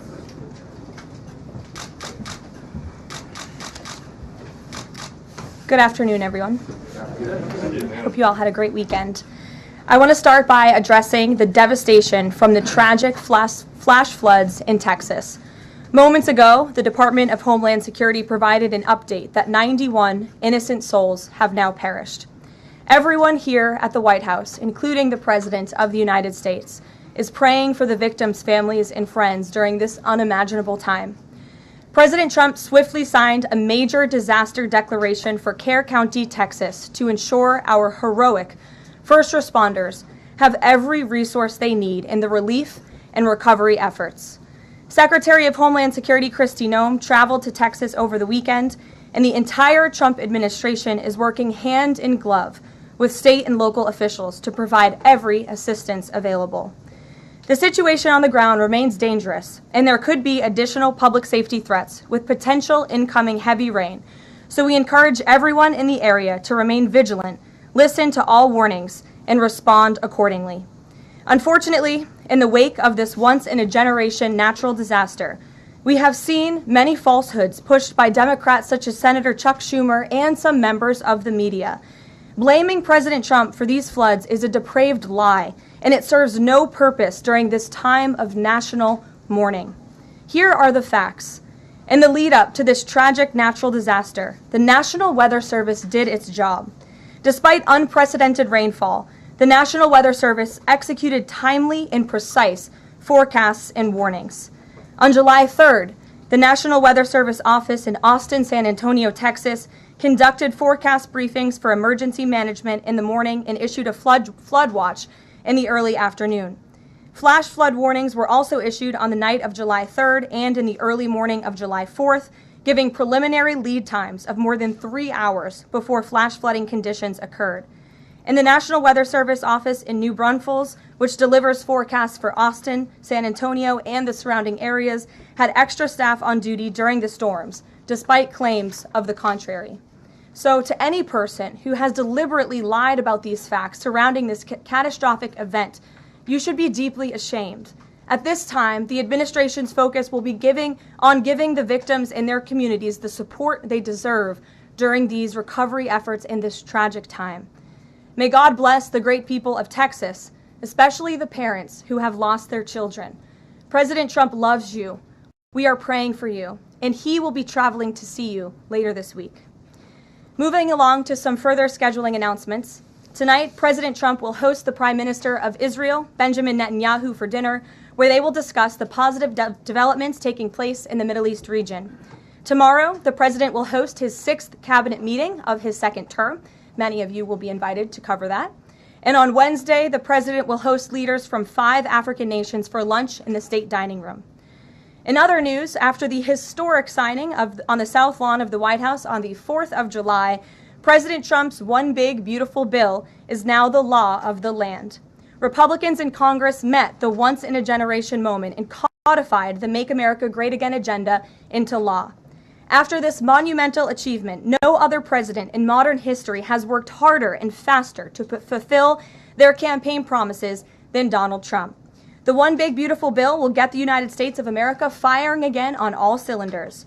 It's safe to say that over the past few weeks, the president has delivered on many, many wins. For the 4th month in a row, jobs numbers beat market expectations with nearly 150,000 good jobs created in the month of June. The American economy has now added nearly 700,000 jobs since January 2025, with American-born workers accounting for all job gains. President Trump drove illegal border crossings to another historic low in the month of June, and Border Patrol once again released 0 illegal aliens into our country. The Supreme Court stopped activist judges from imposing nationwide injunctions and cleared the way for President Trump to carry out his popular and common sense agenda. The University of Pennsylvania agreed to all of the Trump administration's demands and will now keep men out of women's sports. President Trump secured his trade deal with Vietnam, giving the United States total access to their markets. Because of President Trump's unleashing American energy dominance, gas prices are at 4-year lows. And when adjusted for inflation, gas prices are near the lowest levels we've seen in the last 20 years. NATO members agreed to raise defense spending to 5% of GDP, a foreign policy feat long thought impossible until President Trump made it happen. The Operation Midnight Hammer obliterated Iran's nuclear capabilities, taking out this imminent national security threat not just to the United States, but to the entire world. The president secured a ceasefire between Israel and Iran, ending the 12-day war. The president brokered a historic peace agreement between Rwanda and the Democratic Republic of Congo. Pakistan nominated President Trump for the Nobel Peace Prize in recognition of his decisive diplomatic intervention to prevent a nuclear war between India and Pakistan. Blue-collar wage growth has seen its largest increase in nearly 60 years, and President Trump has defeated Joe Biden's inflation crisis with core inflation at the lowest level since March of 2021. And just about all of that has happened in the last 3 weeks, and I know you all know it because you've been very busy here covering it along with us. So with that, I will take your questions today as we kick off another very busy week here at the White House. We'll lead with our new media seat, Brian Glenn, who is, of course, very present in this briefing room. He's put in a lot of hours covering this president, so we're glad you finally have a seat today. Brian, go ahead. It feels great to sit down. Thank you very much. You're welcome. I want to go back to the hurricane. You said that President Trump is scheduled to go to Texas later this week. Can you speculate on what day and what he has plans? Sure. The White House is currently arranging those travel plans. We hope that it will be later this week, likely on Friday, but of course we want to do it at the most appropriate time on the ground for state and local officials. We don't want to interrupt the recovery efforts, but we're planning tentatively for a Friday trip, and when that becomes final, we'll let all of you know, as we always do. And you gave a little bit of reaction earlier, but the National Weather Service, the union, actually publicly stated they had an adequate staff on hand to forecast and predict the storm. You shared your thoughts earlier on how the way the left has really weaponized this to blame the deaths in Texas on Trump. Want to comment on that again? Yeah, I just do think those comments are depraved and despicable, especially when so many Americans are mourning the loss of their children. The National Weather Service, as I said, did its job. Many experts, many meteorologists have said that. Many of you in the media, in all fairness, have said that as well. Unfortunately, not all. And many Democrat elected officials are trying to turn this into a political game, and it is not. This is a national tragedy, and the administration is treating it as such. We know the National Weather Service provided early and consistent warnings. They gave out timely flash flood alerts. There were record-breaking lead times in the lead up to this catastrophe. There is ongoing flood monitoring, and these offices were well staffed. In fact, one of the offices was actually overstaffed. They had more people than they need. So any claim to the contrary is completely false, and it's just sad that people are pushing these lies. Can I just get one more? Sure. Kind of a little bit of breaking news. The Department of Homeland Security is moving to end the TPS status on Honduran and Nicaraguan migrants. Yes. Any plans to adding additional countries that you could be targeting? Just a reaction. Sure. Well, I won't get ahead of the Department of Homeland Security on additional countries, but as you pointed out, they did end temporary protective status for Nicaraguans and Hondurans in this country because TPS, temporary protective status, is temporary by definition. It is not meant to be a permanent path to residency or citizenship here in the United States of America. It was originally granted to Nicaraguans following a natural disaster in 1999. That doesn't sound very temporary to me. And as well as Hondurans in 1999 after the impact of Hurricane Mitch in 1998. And so this administration is doing what it promised to do. And if individuals from these countries want to come here, they have a legal pathway to do it, but temporary protective status was never meant to be permanent. The previous administration abused this status and this parole program, essentially treating it as such, and we're not going to tolerate that any further. Thank you, Brian. Megan. Secretary Bessent said yesterday that countries will boomerang back to the April 2nd tariff level starting August 1st. Why did the president decide to have those tariffs not take effect Wednesday as originally scheduled? And then I was also wondering if you could share, obviously we saw the letters the president sent out on Japan and South Korea, but if any other major U.S. trading partners are getting letters today. Sure, yes, I can confirm. In fact, I have those letters. If you could get me the folder with the letters in them, Liz, they're right in the previous office. I have the signed letters that went out to both South Korea and Japan today. And there will be approximately 12 other countries that will receive notifications and letters directly from the President of the United States. And weeks ago, I stood at this podium and I told told all of you that the president was going to create tailor-made trade plans for each and every country on this planet. And that's what this administration continues to be focused on. The president will also sign an executive order today delaying the July 9th deadline to August 1st. So the reciprocal tariff rate or these new rates that will be provided in this correspondence to these foreign leaders will be going out the door within the next month, or deals will be made. And those countries continue to negotiate with the United States. We've seen a lot of positive developments in the right direction, but the administration, the president, and his trade team want to cut the best deals for the American people and the American worker. That's what they're focused on. And in the effort of transparency, these letters will continue to be posted to Truth Social, so you can enjoy them yourself. Go ahead. Thanks, Caroline. Just about the visit of Prime Minister Netanyahu today, I was just wondering why that is not open to the press. Previous visits by him, we've had Oval Office press conferences.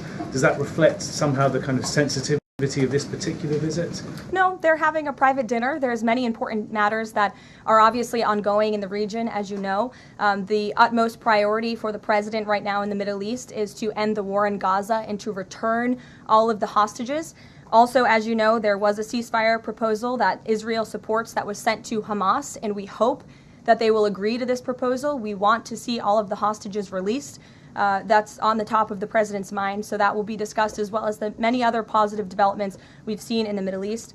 I want to go back to the trade deals. As you see, we have these beautiful letters that the president has signed. This one is to the President of the Republic of Korea, original signature on that, and these will be mailed. And then here we also have another letter to the Prime Minister of Japan as well. Both countries will be receiving a 25% tariff rate effective on August 1st. Go ahead. Thank you so much. You said it, and the president said it many times, he wants to see an end to the war in Gaza. Will he give guarantees during this 60-day period of ceasefire that actually the war will end? Because this is a sticking point with Prime Minister Netanyahu, and I'm wondering if they see eye to eye on this point. And how do you see the next day? What the next day in Gaza will look like? Look, right now the president is focused on today and to get the Hamas to agree to this ceasefire. I don't want to comment on the details of the arrangement out of respect for these negotiations, but a agreeable and appropriate ceasefire proposal has been sent to Hamas. And I can also tell you Special Envoy Witkoff intends to travel to Doha later this week, where he will continue to engage in these discussions. And the Qataris and the Egyptians have been incredibly helpful partners in mediating these negotiations and discussions to bring peace to this region and end this conflict once and for all. Kristen. Two questions. Thank you, Caroline. Sure. The first question is President Trump reconsidering his plan to phase out FEMA, given what officials have said is their critical role on the ground now in Texas? Look, the president wants to ensure American citizens always have what they need during times of need. Whether that assistance comes from states or the federal government, that's a policy discussion that will continue. And the president has always said he wants states to do as much as they can, if not more. And in the case of Texas, the state and local officials are doing a tremendous job. And I know the president, Secretary Noem, and the federal government are very proud to be working with them. And the president has promised to give Texas the assistance that they need during this tragic time.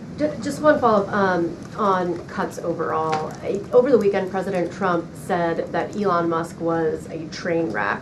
Are there, given this current viewpoint, are there concerns within the White House or from the president himself over the cuts that happened under Musk while he was advising DOGE, including the National Weather Service? I think I've already addressed that, Kristen, and what I can tell you is that these offices were fully staffed. The San Angelo office was fully staffed with 12 forecast meteorologists. There were no vacancies. The San Antonio office was operating with 11 forecasters. And as Brian said, the union themselves said that there was adequate staffing. So I think those words speak for themselves and the numbers speak for themselves. This was a once-in-a-century flash flood, a tragic natural disaster, and the administration is doing all that we can on the ground to help these families during this time of need. Jeff. Thanks very much, Caroline. Just following up on Kristen's question, is it still the president's plan to phase FEMA out by the end of this year? I just answered Kristen's question for you. One more, hold on, one more. Sure, I'll give it to you. Go ahead. The follow-up on trade as well. 12 more letters coming, you said. Can you give us a sense of which countries those are? I'll let the president reveal those in very due time. Keep your eyes on Truth Social. Michael in the back. Thank you, Caroline. An armed shooter today was shot in McAllen. Texas after opening fire on Border Patrol agents. Comes just days after Democratic Congresswoman Pramila Jayapal recently said she gets, quote, inspired when activists obstruct ICE. Does the White House expect Democrats to tone down their rhetoric in light of what we saw today in McAllen, Texas? We certainly call on Democrats to tone down their rhetoric against ICE and Border Patrol agents who, again, are everyday men and women. I would encourage AOC and other Democrats to actually meet with the United States Border Patrol. These are honorable Americans who are just simply trying to do their job to enforce the law. They go home to their families every night just like we all do, and they deserve respect and dignity for trying to enforce our nation's immigration laws and to remove public safety threats from our communities. The White House is aware of the shooting that took place today in Texas, and we are working with the appropriate federal agencies to get to the bottom of what happened. Caroline, the DOJ and FBI have now concluded there was no Jeffrey Epstein client list. What do you tell MAGA supporters who say they want anyone involved in Jeffrey Epstein's alleged crimes to be held accountable? This administration wants anyone who has ever committed a crime to be held accountable, and I would argue this administration has done more to lock up bad guys than certainly the previous administration. And the Trump administration is committed to truth and to transparency. That's why the Attorney General and the FBI Director pledged at the President's direction to do an exhaustive review of all of the files related to Jeffrey Epstein's crimes and his death. And they put out a memo in conclusion of that review. There was material they did not release because, frankly, it was incredibly graphic and it contained child pornography, which is not something that's appropriate for public consumption. But they committed to an exhaustive investigation. That's what they did, and they provided the results of that. That's transparency. Follow up on that, Sure. Caroline. Okay, so the FBI looks at the circumstances surrounding the death of Jeffrey Epstein. According to the report, this systematic review revealed no incriminating client list. So what happened to the Epstein client list that the Attorney General said she had on her desk? Well, I think if you go back and look at what the Attorney General said in that interview, which was on your network, on Fox News. Got the quote. Go ahead. John Roberts said, DOJ may be releasing the list of Jeffrey Epstein's clients. Will that really happen? And she said, it's sitting on my desk right now to review.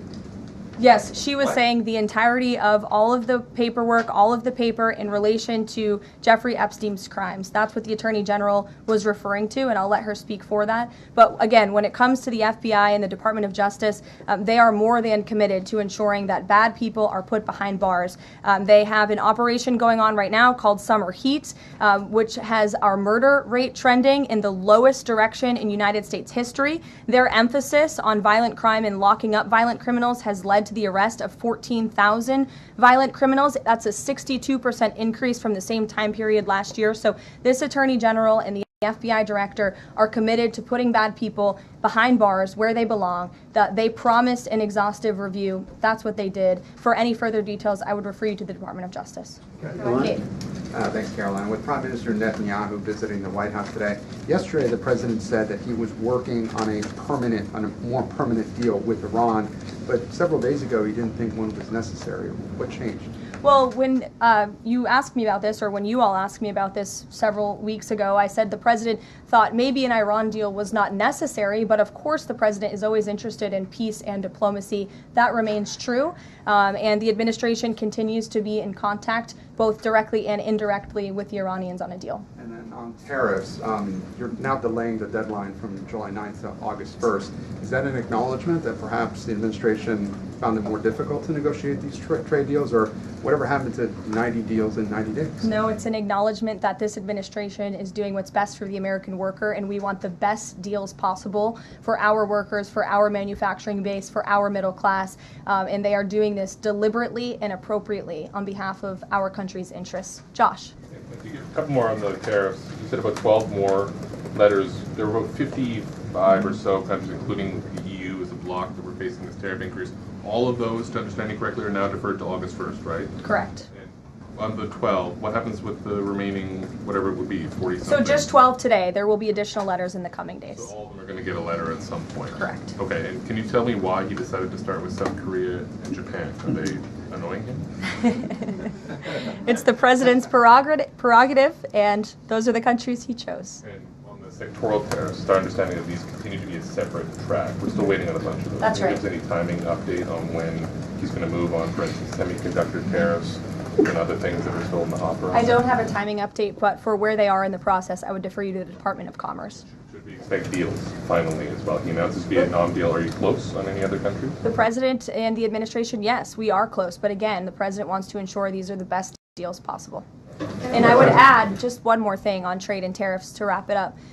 Look at the extensive work this president has put into cutting these good deals and doing what's right for the American worker. He is literally looking at the map and looking at every country on the planet and seeing where they are ripping off the American people, seeing where they have hollowed out our industrial base, seeing where our jobs have gone to other countries overseas because of their tariff policies, and he's trying to correct that. So this is decades of bad trade policy that has led to a deficit that is ravaging our country, that is ravaging our middle class, and the president is taking a very deliberate approach to correcting this wrong of many decades, of many past presidents.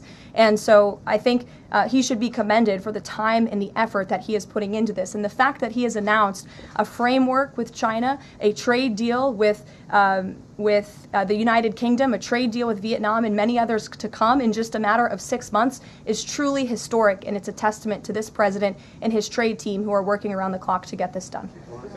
Sure, go ahead. Thank you so much, Caroline. Two questions on Iran.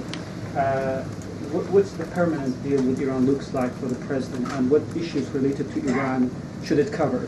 And secondly, has the president seen the interview with Iranian president, which he says that the United States president, Mr. Trump, is capable enough to guide the regions toward a peace and brighter future and put Israel in its place, or it gets more into conflict? Has the president seen these comments, and what's his reaction to these comments? I'm not sure if he's seen those comments, but certainly I think it's true that the president is the right man for the job to move the direction, this region into the direction of peace and stability for the future. That's what he and his national security team are working on every day, and we've already seen historic achievements in that direction. Go ahead. In the back. Kelly, go ahead. Great, thank sure. you. And then in front of you. A couple questions for you. First, y'all need name tag signs. First question on the flooding in Texas. I know there has been some concern about the timing of the alerts, knowing that they did go out, but the warnings coming out in the wee hours, so while many people were likely sleeping. Can you share just details what you know about why those warnings were sent while people were likely sleeping, and then what the administration is doing to ensure that these alerts come out sooner? Well, the alerts imminently were sent out before the flood when people were sleeping, because the flood hit in the very early hours of the morning. So people were sleeping in the middle of the night when this flood came. That was an act of God. It's not the administration's fault that the flood hit when it did. But there were early and consistent warnings. And again, the National Weather Service did its job. On July 2nd, there were initial notices of potential weather and flooding risks were issued.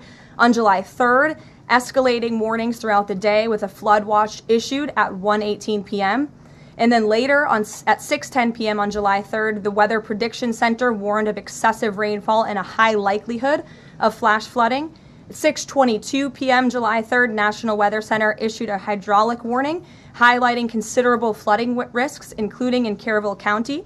And then there were the timely flash flood alerts at 11:41 p.m., 1:14 a.m., and then another flash flood emergency warning issued at 4:03 a.m. just before the flood hit. So those were all of the warnings that went out to the affected area and region. Go ahead. One question on education funding Go for ahead. states and local districts. Caroline. Two questions for you related to the Prime Minister's visit today. Number one, there's a report circulating that the Gaza Humanitarian Foundation provided a proposal to the White House to build these so-called humanitarian transit areas inside and outside of Gaza. The GHF is insistent it has nothing to do with that proposal. Can you shed any light on whether the White House has received such a proposal, and if so, from whom? I'm unaware if a proposal from the Gaza Humanitarian Foundation was sent to the White House. I haven't seen it, but I can ask our National Security Council. And also a document circulating that the White House is prepared to lift the Foreign Terrorist Organization designation from HTS, the group of President al-Shara in Syria. Can you confirm that that's taking place? Again, I haven't heard that, or I'm not aware of that action taking place. As you know, we did lift particular sanctions on Syria, but we did leave them on for particular terrorist groups. If that has changed, we will, of course, let you know if there's a change in policy, but I'm unaware of one at this time. Sure, go ahead. Me? Thank you. And then you can go too, since you're so eager. Ahead of the president's meeting with Prime Minister Netanyahu today.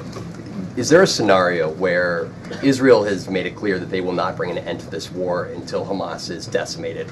And the president just 5 months ago suggested a potential takeover of Gaza. Is there a situation where tonight the two men will change their posture, and in the scenario that Hamas turns over the remaining hostages, that the war could come to a permanent end, and that they will seek that under that scenario that they would essentially try to bring this war to a permanent end beyond just that 60-day ceasefire? Again, you're putting a hypothetical situation in the air, so I don't want to comment on that out of respect for these ongoing negotiations and discussions that are taking place. But as for the takeover of Gaza, I don't believe the president ever said that. I think he discussed a rebuilding of Gaza once this war is over. This has become an uninhabitable place for human beings, and the president has a big heart. He wants this to be a prosperous, safe part of the region where people and families can thrive, and there will be a need for a real rebuilding effort when the time comes. But right now we need to end this war, and we need to bring all of the hostages home.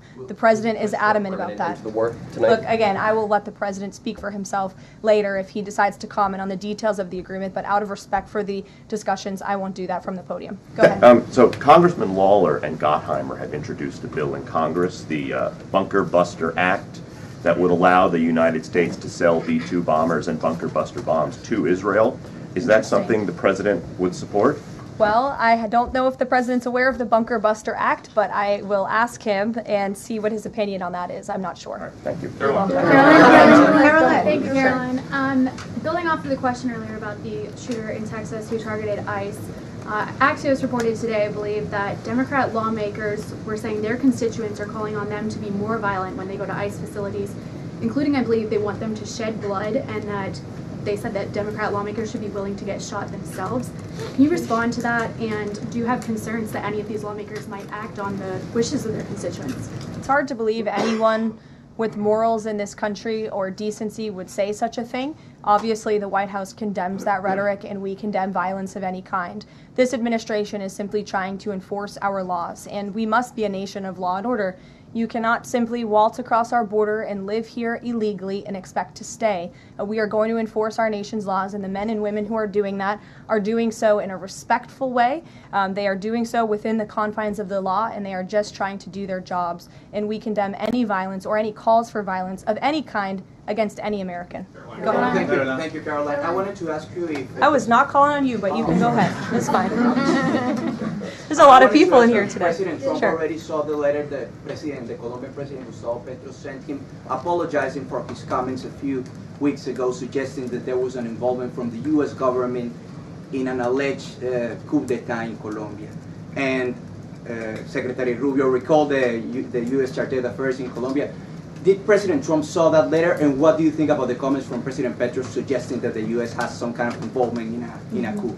I'm not sure if the president has seen that letter, but I can check with him in the National Security Council. We will get you a response if you follow up with my team. We will find out for you. Caroline. Sure, go ahead. Iris, go ahead. Thank you, Caroline. Thank you, Caroline. On two topics. First, I love how excited everyone is on Monday. Yes, Raquel, you can go after. On two topics. First, tariffs. The president announced last night that any countries aligning themselves with the anti-American policies of BRICS That's right. will be charged with an additional 10% tariff. Can you tell us more details on that? What specific policies is the president talking about here? What policies should countries stay away from to avoid being subject to additional tariffs? Sure. Well, the president feels, generally speaking, that BRICS is seeking to undermine the interests of the United States. It's the president's utmost responsibility to put the interests of the United States first. That's how he views his job as president.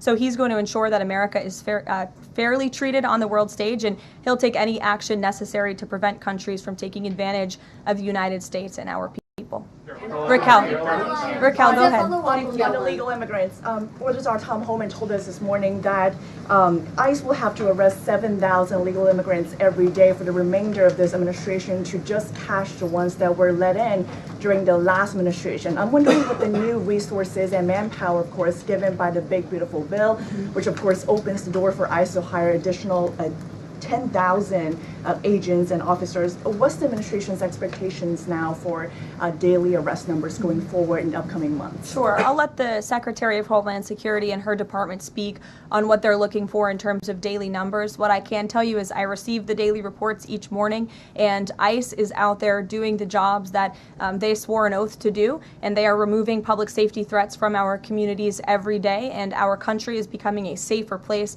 because of their efforts. And the One Big Beautiful Bill that is now law will give significant resources to ICE and Border Patrol to continue the tremendous work that they are already doing. And I think every American who wants to live in a safe neighborhood should be grateful for their efforts. Thank you, Caroline, Raquel, and then I can go to you. So much. And then you, Dr. Harper. Thank you, Caroline. It's a follow-up on the BRICS question. So does President Trump believe that the BRICS are getting stronger or trying to isolate the United States? And how close is he monitoring this summit that is taking place in Brazil right now? He's closely monitoring it, which is why he put out a statement himself. He does not perceive these countries as growing stronger. He just perceives them as trying to undermine the United States' interests, and that's not okay with him, no matter how strong or weak a country may be. Go ahead. Yes, go ahead. Yes. As promised, yes, go ahead. Thank you.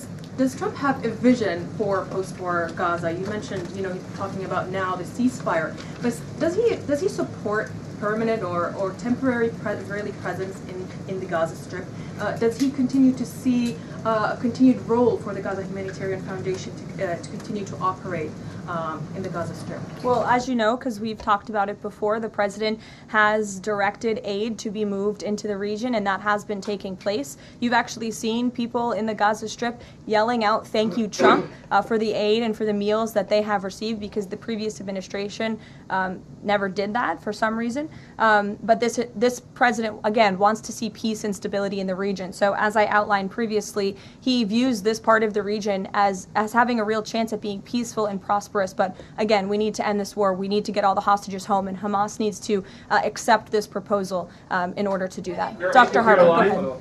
I'm Dr. Anthony Harper with the Intermountain Christian News. Thank you for taking my questions. Given the nature of the Palestinian Authority, with their pay to slay, teaching Jew hatred to children, corrupt leaders, and no elections for 19 years, who does President Trump support to govern Area A and Area B to prevent Hamas from ruling? And what is President Trump's position on Israeli sovereignty? Sure. Well, the president believes Israel, of course, has a right to defend itself. As for the first part of your question, you're getting ahead, Dr. Harper. As I told you, the president wants Hamas to accept this proposal right now. He wants to see peace in this region, and he's committed to doing that. Sean. Hey, Caroline, can you just please walk us through the decision to halt the supply of weapons to Ukraine at a time when Russia is really hitting Ukrainian cities and civilians? Was that the president who decided that, or did the Pentagon do it without his approval? No, neither of those things are true. I'm happy to walk you through it. This was a standard review by the Pentagon of all weapons and all aid and all support that the United States is providing all countries and all regions around the world, not just Ukraine.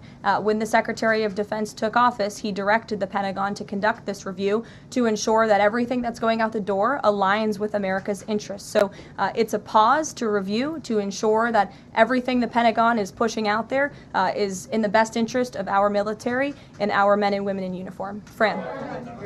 Two questions on Israel. You suggested that Hamas is the impediment currently to a ceasefire. So if not a ceasefire deal, then what does the president hope to achieve with tonight's dinner with the prime minister? Again, you guys are getting around to a lot of hypotheticals. I don't want to get ahead of the president, but there are many other issues to discuss with Prime Minister Netanyahu tonight related to the region and just the entire world. So this will be a dinner to talk about Operation Midnight Hammer, which was incredibly successful, to talk about peace in Gaza and ending that conflict, as well as many other topics of discussion in relation to Israel and the United States. Sure, go ahead. Thank you, Caroline. Given the fact, this is on the trade letters, given the fact that the president put into effect the tariffs on April 2nd and then put the pause into place, is the president at all concerned that these countries that are receiving the letters won't take them seriously because the deadline seems to have shifted already and may shift again?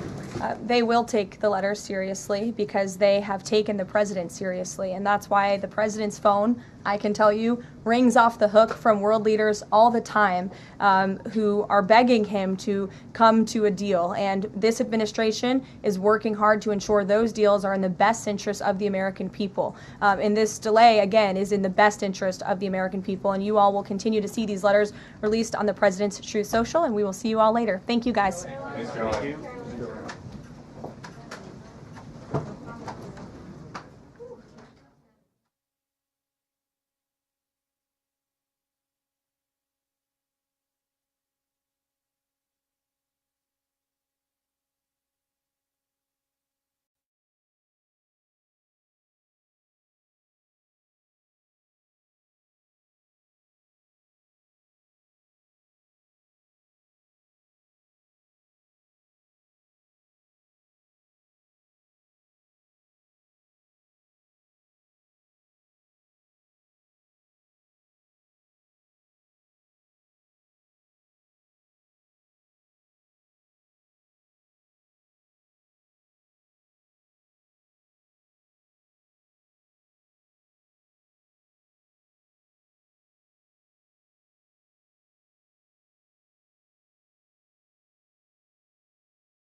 Fox 5 News Block. The deaths still rising from the devastating flash floods that swept through central Texas this weekend. The very latest on the search and rescue efforts. But first, it's a Fox 5 weather alert. Showers and storms are moving through the tri-state that could bring downpours tonight. The forecast is straight ahead. Good afternoon, I'm Bianca Peters. Welcome to the News Block. Let's get right over to weather. It is hot and humid outside, and the remnants of Tropical Storm Chantal are bringing the threat of heavy rain to parts of our area. Meteorologist Nick Gregory is here with a first check of the forecast. Nick, you certainly feel it when you step outside. It's a different kind of humid that's hitting today. Pretty disgusting, right? Yeah, it's definitely humid, and the thing is, it's going to stay that way the entire week. It may not be quite as hot today or tomorrow as it will be. I should say it'll be a little cooler down the road, but the humidity is still going to be on the high side. Got some thunderstorms as well. You've already seen some of them in the area today. More will happen this evening, and the potential is for some of that to be some locally heavy downpours as well. Again, we're temperatures in the middle to upper 80s. Again, the humidity is awfully high with the dew points in the low and middle 60s, and that's still going to be or 70s, I should say. That's still going to be a problem. Like I said, right on through the week, as we have a southwesterly flow at about 10 to 15 miles per hour. Heat advisory is in effect. That includes the city right through most of New Jersey. As again, particularly into tomorrow, those temperatures will be pushing the lower 90s. There's the showers and storms kind of firing up off to our south and west here. So you'll see in our futurecast that that's still going to be a problem this evening. And as we go through the night, just a fair amount of clouds are going to stick around after those showers and thunderstorms kind of move on through. We'll start with clouds tomorrow. We'll break for some sun, but as we get into the afternoon, here we go. Showers and storms will fire. And again, some locally heavy downpours and locally heavy rainfall will be possible with those storms. Bianca? All right, Nick, thanks for the update. Meanwhile, rescue crews keeping up the search for survivors in central Texas. This is just days after devastating flash floods swept through that area. The death toll continues to rise and several children remain missing right now. Fox 5's Stephanie Bertini is live in the newsroom with the very latest on all of this. Stephanie. Bianca, the death toll stands at least 90 people now, and it's expected to rise. Search and rescue operations are ongoing, and it's all hands on deck. Local, state, and national first responders are doing whatever they can to help those that are still missing. Deadly flash flooding hit parts of central Texas on Friday, and the weather threat continues into today, where there's concern over more possible flooding. Most of the deaths, people from Kerr County, and that includes 27 campers and counselors who were at a summer camp when floodwaters came gushing out of the Guadalupe River. Officials say at least 10 children from the camp are still missing and one counselor. Officials say it was unexpected and unprecedented, but some people say a lack of warnings is a concern. The Weather Service coming under fire from local officials who criticized what they described as inadequate forecasts. Survivors have described the floods as a pitch black wall of death and said they received no emergency warnings. But the White House says the National Weather Service did its job. Here's some of a news conference from the White House just a short time ago. Here are the facts. In the lead up to this tragic natural disaster, the National Weather Service did its job. Despite unprecedented rainfall, the National Weather Service executed timely and precise forecasts and warnings. At this time, the administration's focus will be on giving the victims and their communities the support they deserve during these recovery efforts in this tragic time. May God bless the great people of Texas, especially the parents who have lost their children. President Trump loves you. We are praying for you, and he will be traveling to see you later this week. And we're monitoring this developing story, a tragedy for many, especially those families affected. Bianca. Certainly, Stephanie, thank you for the update.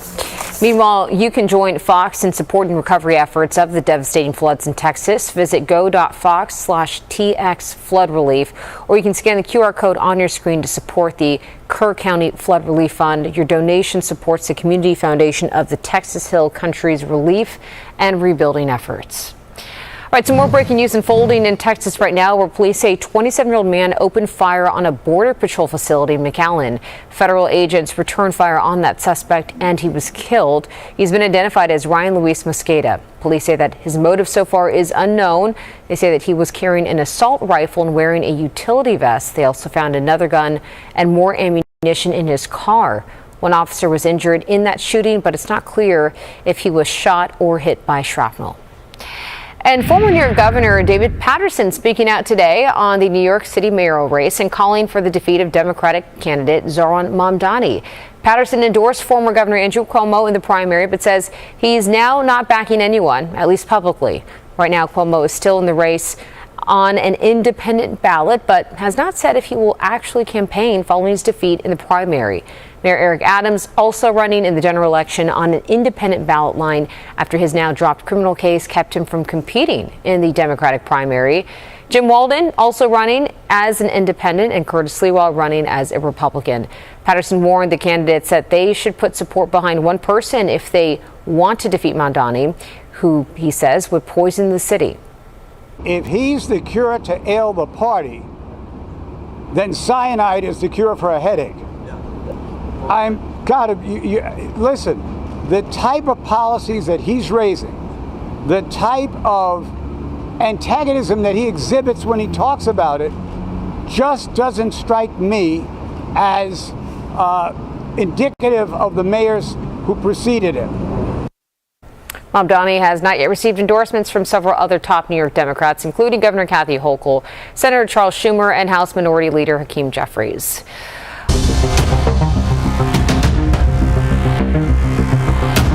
Governor Hochul says congestion pricing has been an unqualified success. The governor's office just released some new data for the program's first 6 months. They show at least 10 million fewer vehicles entered Manhattan below 60th Street compared to the same period last year. Traffic delays were reduced by 25% and crashes were down 14%. That data also shows rush hour delays in the Holland Tunnel are down 65%, and public transportation ridership is reaching post-pandemic record highs.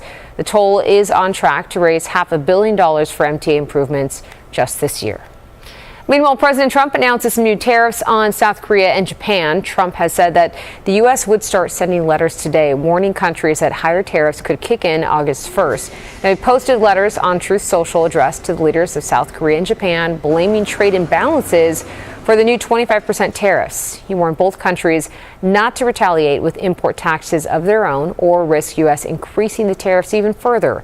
A 90-day negotiating period is set to expire on Wednesday, and more countries could receive notice of tariffs with the deadline looming, but the president could also extend the time for deal making as he has done before.